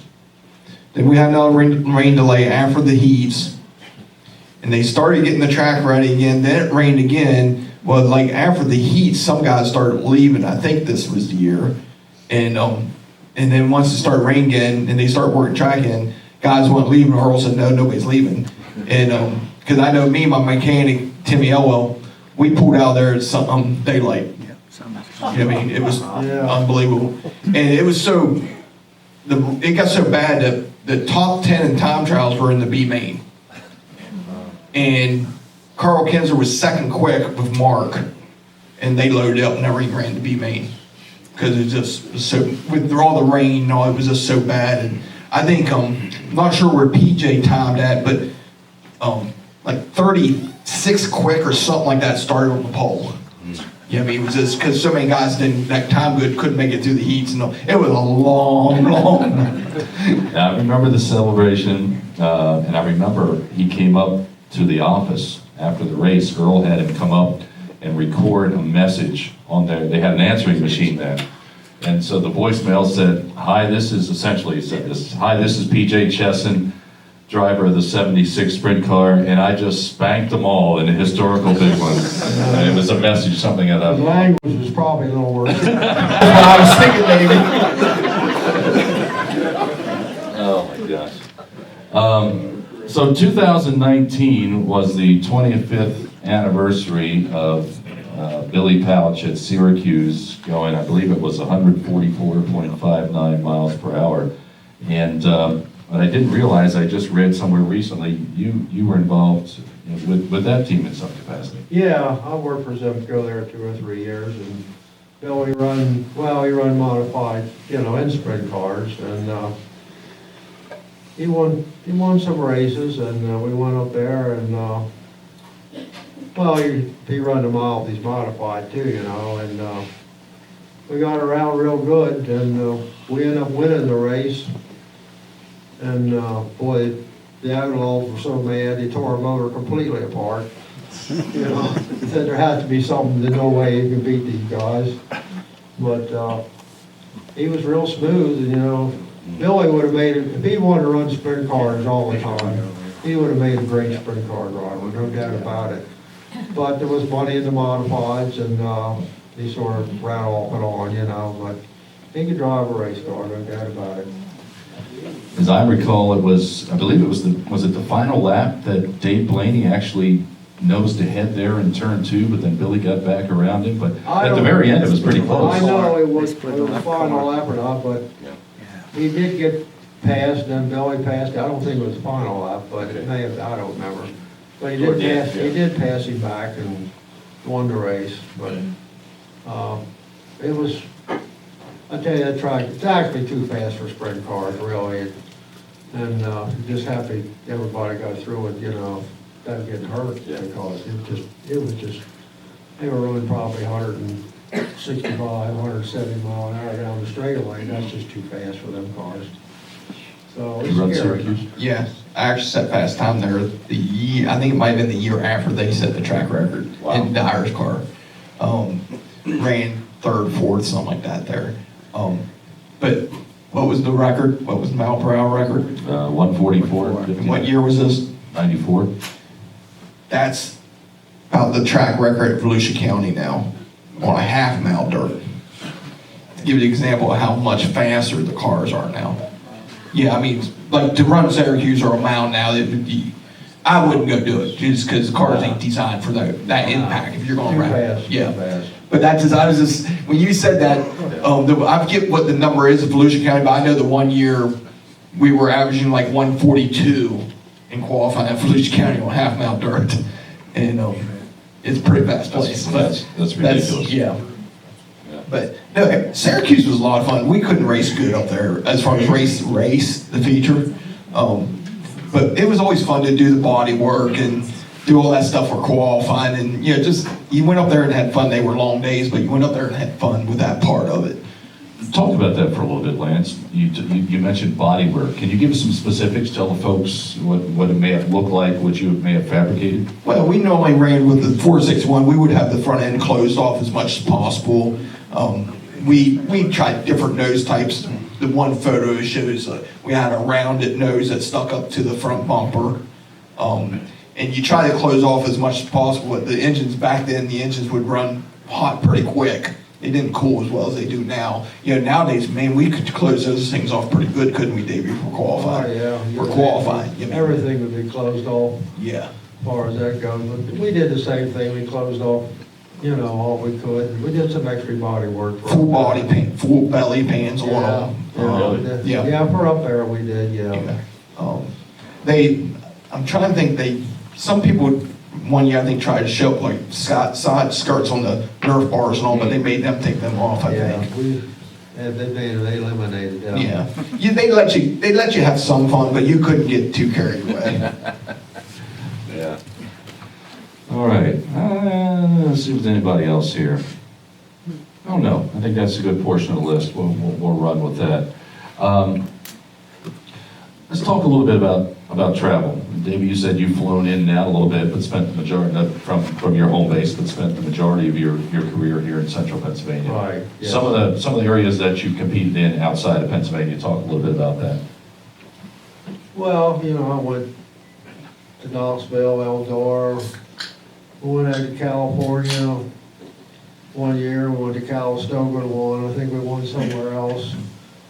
And we went, Arizona, went down to Arizona a few times, and down in Texas, Devil's Bowl, ran down there a few times, and, I went to a lot of tracks in Ohio, and, there was other places, I'm sure, well, Knoxville, of course, but, you know, we had engines that had to be built, so it wasn't necessary for me to go all the time, but, always, if there was any distance, I always flew in and flew back out. Yeah. California tracks, you mentioned, was it Calistoga? Yeah, Okay. Calistoga. Tell us a little bit about the racing environment in California. Right now, it's pretty strong out there right now in sprint car ranks. Well, Calistoga is actually, that's a full half-mile track out there.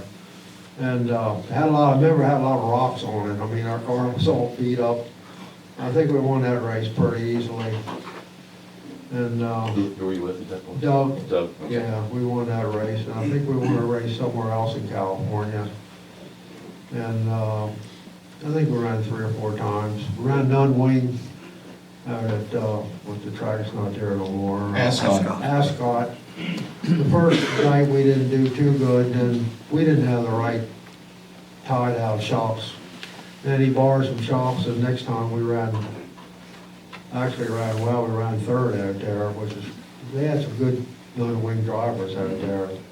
They're fun to watch the way they slide them in, so that's one of the few times we really ran without a wing, but it's a different type of, it's good racing really, and you know, I enjoy watching them run like that, so it was a good trip. We got treated well and we got some nice trophies. Yeah, yeah. Lance, aside from Knoxville, Syracuse, have you had a chance to, you mentioned Florida, but where else have you run? Texas, Dakotas, Charlotte. Is that when? You tell me where I raced? Oh. Okay. Well, I didn't think he could remember that much. Michigan, I won in Michigan. I think I won in, 13 or 16 different states, I think. With that year, we ran with the All-Stars. We got to see some pretty neat places, some places I never want to go back to. But it was fun, that was a lot of, I really enjoyed that year. We got to be pretty good friends with Dale Blaney and George Fisher, who was his car mechanic. We had lots of fun together and enjoyed it. You know, I mean, I wish we could have beat them in the title. You know, we ran second, but we had a lot of fun doing that. But I always enjoy traveling, but I'm kind of my homeboy. I like being here. Yeah. So aside from winning the Knoxville National, what is on your racing to-do list yet at this point in your career? Win the next race we show up at. And we got 2 more at the Grove I need to show up at least. This is not, I mean, you know, Knoxville's always, I think Knoxville is on 99% of us racers' list of trying to win it someday. Yeah. Will that ever happen? Who knows? Right. But I'm okay, you know, where I'm at now. But it's, you know, we got the next races coming up, and we got the Grove National at the end of the year next year, and I got another Tuscarora 50 I wouldn't mind winning. I mean, there's a few races I'd like to win. Like, we got 6 outlaw shows. I wouldn't mind winning all 6 of them. How's that sound, Davey? Yeah, that would be good. All right, that means I would win the Grove National too. I would say, we gotta do some, you know, we gotta get our cars fast. We weren't fast enough the last half of the year. We're gonna have to make some changes. Maybe it'll be good, maybe bad, but you can't, everybody caught up to us. We sort of had an edge on them. Of course, everybody copies, you know. So we're going to have to think about it better, because right now our cars really aren't just They're not quite, they're just not fast enough right now, so we'll see if we can get better. But it's just, I mean, that's how I look at it. We just go racing. I mean, Well, that's a fine approach, really. When you look at, again, drawing on your experience, when you look at the field of racers across the country right now, who are some of our stars of tomorrow? Who are some of the guys that you look at and you say, well, if they stick around, we might see some great things from this driver? well, everybody in this room probably knows who I'm getting ready to say, but he probably won't be in dirt too long. Gio Selzy. He's probably one of the most impressive people at his age of what he can do, and with being able to run both parts of the racetrack. That's the key to me. I thought the same about Christopher Bell. Locally, sometimes it's hard because you don't know, who's in good equipment, who's not in good equipment. You don't know their situation. You could take the guy that's not making shows right now, and 5 years from now, he might be the winningest guy around and nobody can compete against him. But you would never, I never won a micro race for 3 years when I raced micros. Yeah, I guarantee people I race against never thought I would be where I'm at. And Right. I didn't think about where I'm going to be, but you just never know. You don't know situations and everybody's. And the problem nowadays, I was a little bit of advantage when I started sprint car racing. I was fortunate enough to win every year that I started. Win at least every year. Nowadays, you couldn't start how I started. You might as well not even show up. First off, but so you don't know who has talent and don't have talent. Some people take longer to show their talent than other people.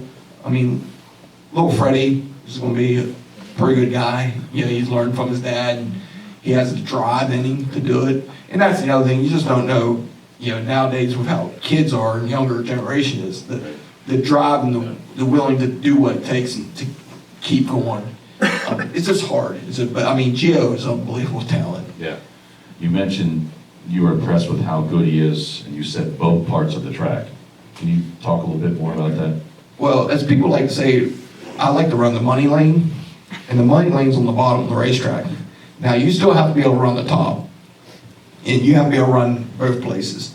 But if you look at the history of our racing in general, and the guys that win a lot, they can run both parts of the racetrack. And you can't pass them if you have to follow them the whole time. So you have to be able to run down. You have to be able to, move around the racetrack. And a certain part of that is car. The certain part of it is knowing how to slow down and go fast. That's the easiest way. Sometimes you have to slow up to go faster. And sometimes that's hard to learn. Some people never learn it. Driver-wise. They never learn that the right foot needs to come off that pedal and slow down. And I raced against people that at Port Royal that they're running top. I'll show them a nose. Now I'm talking years ago. Show them a nose. They'll come down to the bottom. They'll run the bottom for 2 laps and be good down there.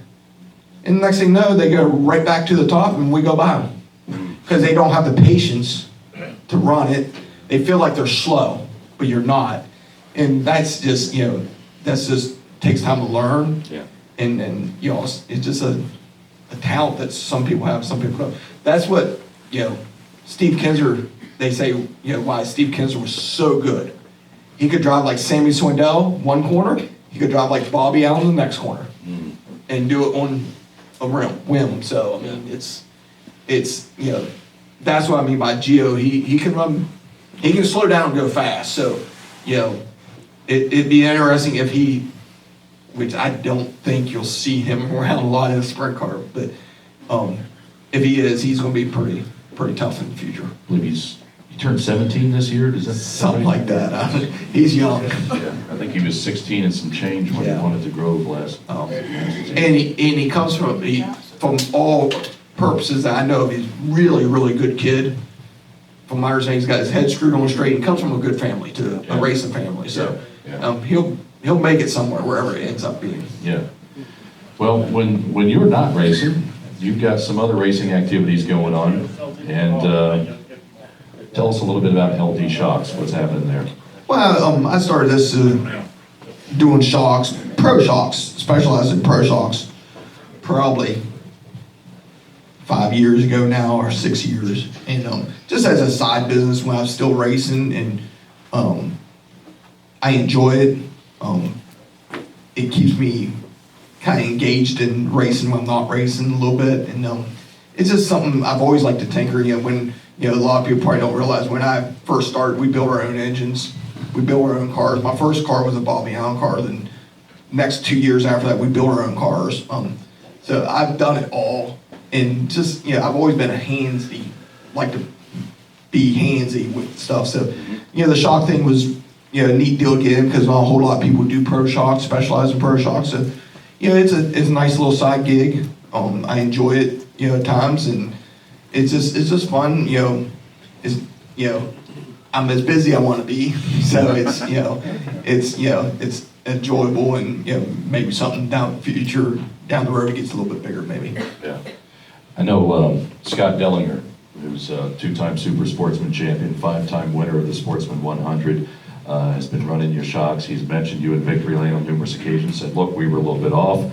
He said, I got in touch with Lance, and he really helped us out. So it seems like your experience, not only as a driver, but with these shocks, is really benefiting some of our guys. Well, that's, to me, when you come to me for shocks, you're actually coming to me for my experience, and not really shocks to say, because I'll help anybody out. I don't, because when I started, people helped me out. So it's you have to help to a certain extent, and I just enjoy doing that. Like the 2 years I helped Trent Schaefer while he was racing up Port Roll, I enjoyed doing that, and just I just enjoyed doing it. I love this, and just it's I don't know how long I'll do it, but I just enjoy it. But Scott and them, the Dallingers, really great. They didn't have as good years as they wanted to, but they did win the 100, which that's like our Grove National, so that was neat. And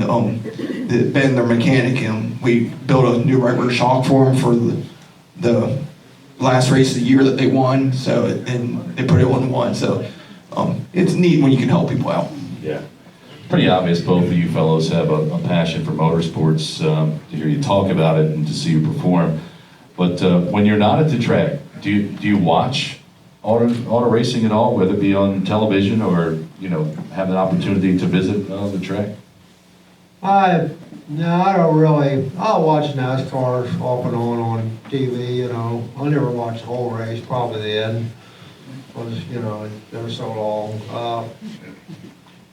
I probably, if I wasn't racing, I would probably go occasionally to a racetrack, but I wouldn't be there all the time. Yeah. But if I didn't have a car to work on, I'd probably be bored. I watch a good bit when I'm not racing, because you can do it nowadays. David talked about how good our sport is now. The best thing that's ever happened to our sport is Speed Shift TV and Dirt Vision and the cushion, because that's really expanded our sport, I think. And people from California can watch us race on a given night. I can tune in and watch whatever I want basically anymore. I mean, now you can watch so much. We can watch Australia. Dirt Vision's got the Australia races on. If you want to stay up 1 in the morning.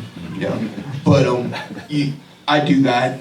I can't go to the races. I'm like Davey. Just to be there, I can't do that. No. Yeah. Just to be there like a fan, I can't do. At this stage, I can't do that. Yeah. So, but I watch a good bit.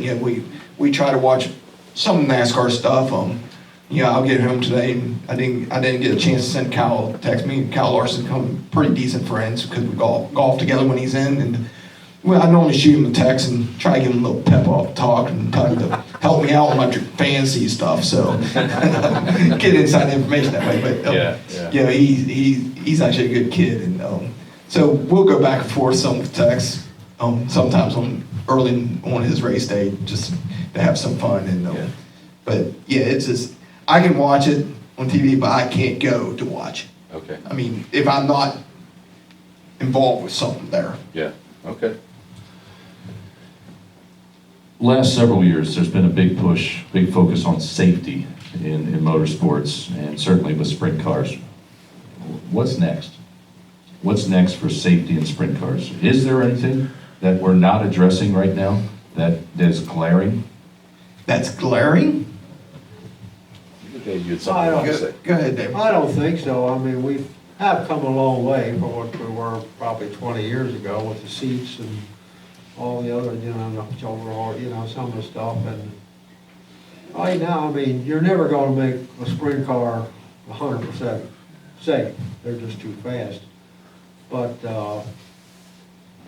I think with the seats and all the other stuff, I don't know whether there's too much more really we can do. You can't brace them up too stiff, because if you wreck them, nothing will give, which would be worse than that. So I think overall, I don't know what plans they might have, but I think overall the cars are, right now, are probably about, I don't see any major changes, I don't know, unless they make us run heavier tubing and stuff, which I'm not sure will make them that much safer, because it might make them too stiff, I don't know. But whatever they do, we'll have to do it.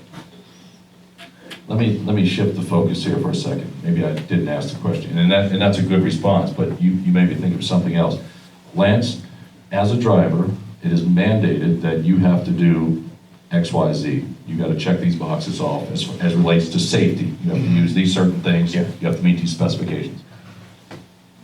Do we need to have those types of specifications in place for the tracks that you race at? Yes, but, well, add a but to this. Sure. You need the right people to be looking at things the right way, and not necessarily, I know all about the safety council.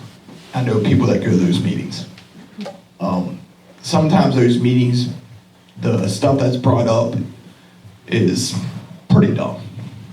Pretty dumb. Some of the stuff's very good. The cage sports that they made us add for this year, that was a smart thing. Because in the last 3 years, I've seen a lot of cages cave in. They talk about, like Davey said, they talk about making the cars stiffer and heavier. That's not a good thing. Because the only thing happens there, the guy in the seat, or the girl in the seat, takes the punishment. From a person that a lot of people might not know this in the room, I was a millimeter probably from not ever walking when I broke my neck. I was that close. There's not a single safety thing that's been done that will prevent that from happening again. Kevin Swindell's wreck, from what I know of it, and I don't know a lot about it, but Reinhardt's wreck, all that's compression of the spine. My neck was from compression of the spine. The neck restraints have nothing to do protecting that. There's not a whole lot. There's some things we could do, but it would take, to me, we'd have to totally change how our seats are totally mounted. And our seats would have to give. And for you who don't know, the compression of the spine is, with how we sit, basically, you're all sitting in a chair. You're sitting like I sit in a sprint car. When I shattered my neck, basically, if somebody hits you straight on top of your head, that's how I shattered my neck. Because we're sitting where our spine's compressed right now, and then you put the belts on and compress it more. That's the worst part.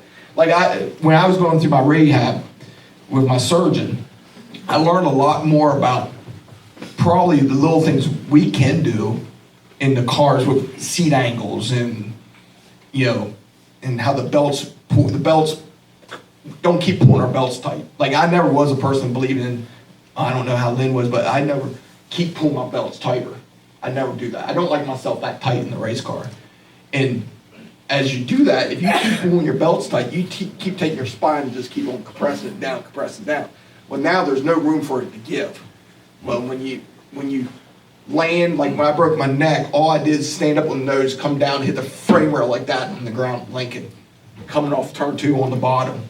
Pretty slow speed, not like real high speed, pretty slow speed. And just a compression of everything shattered my C6. Kevin Swindell's kind of the same way. He just compresses and But it's probably, Yeah.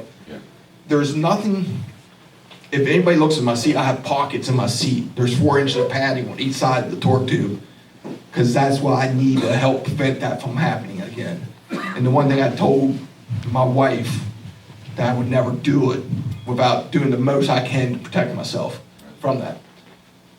That's the area that we can look in, but nobody's even, they don't, that's not even a thought to most people. Because most people think, like when Kevin first hurt himself, most people thought the torque tube in the rear come up and hit the seat and all that stuff. And like when they thought I broke my neck, the seat got hit. No, nothing hit my seat.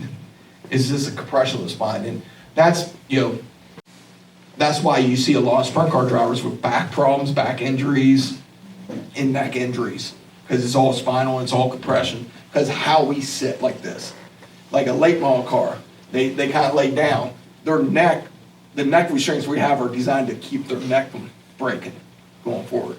Right. But with how we sit, on a head-on impact, our chest can go forward some because the belts will stretch. So everything moves together a little bit.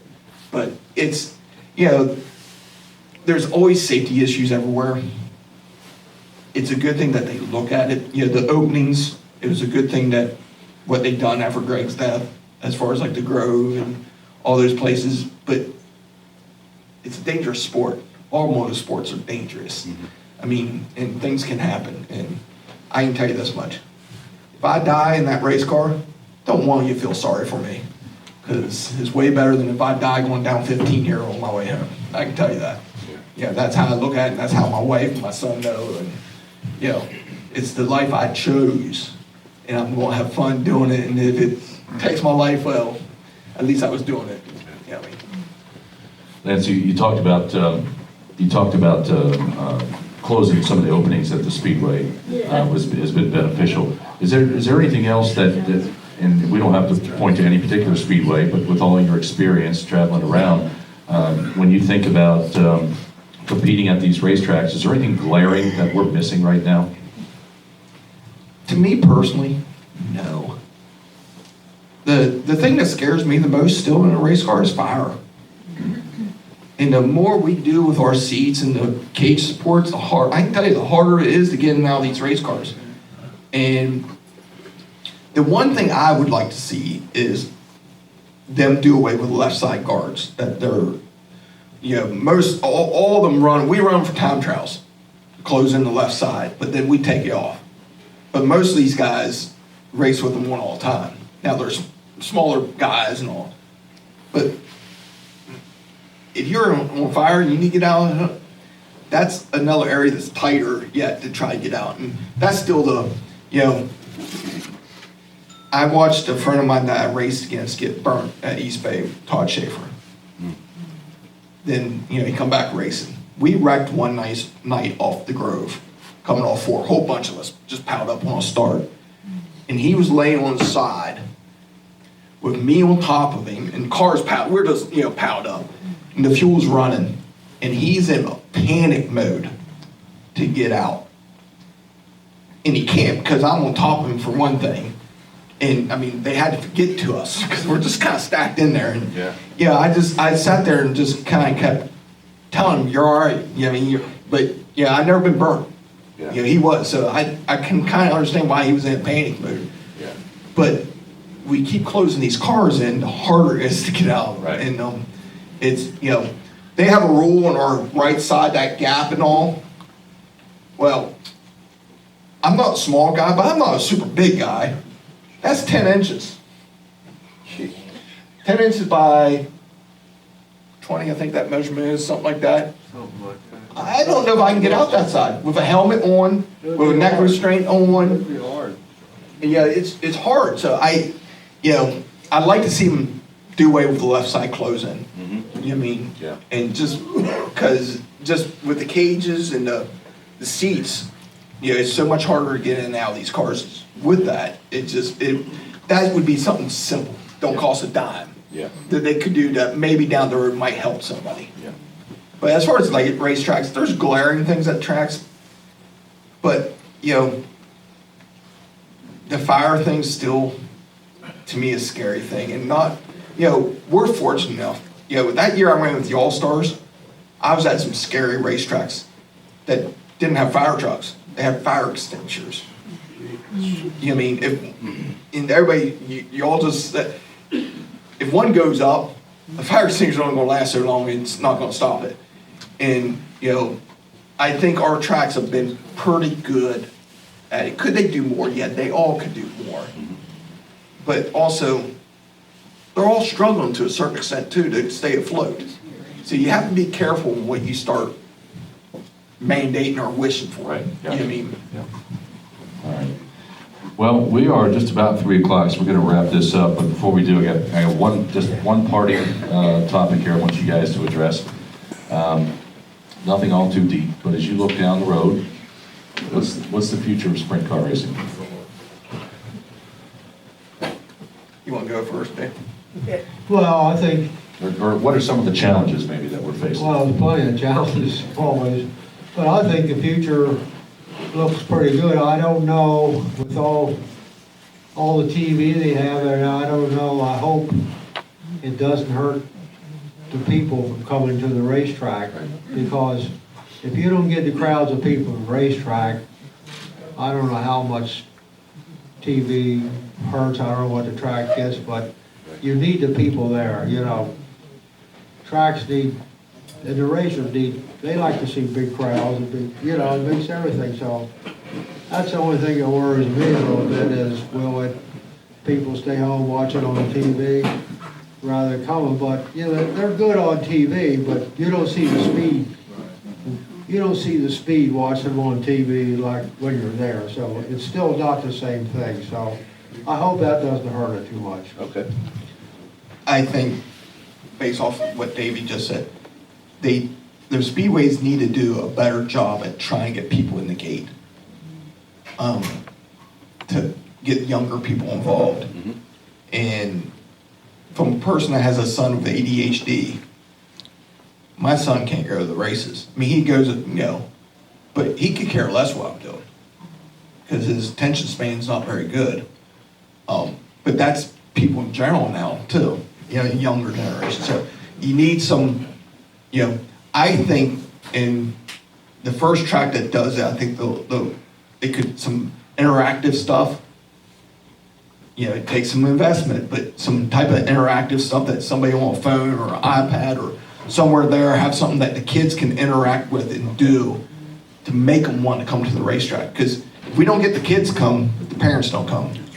You know what I mean? And that's what you have to do. And I think from that standpoint, everybody needs to do a better job when trying to get there. And I know it's hard. It's not easy. I never promoted, but I know it's not an easy deal. Yeah.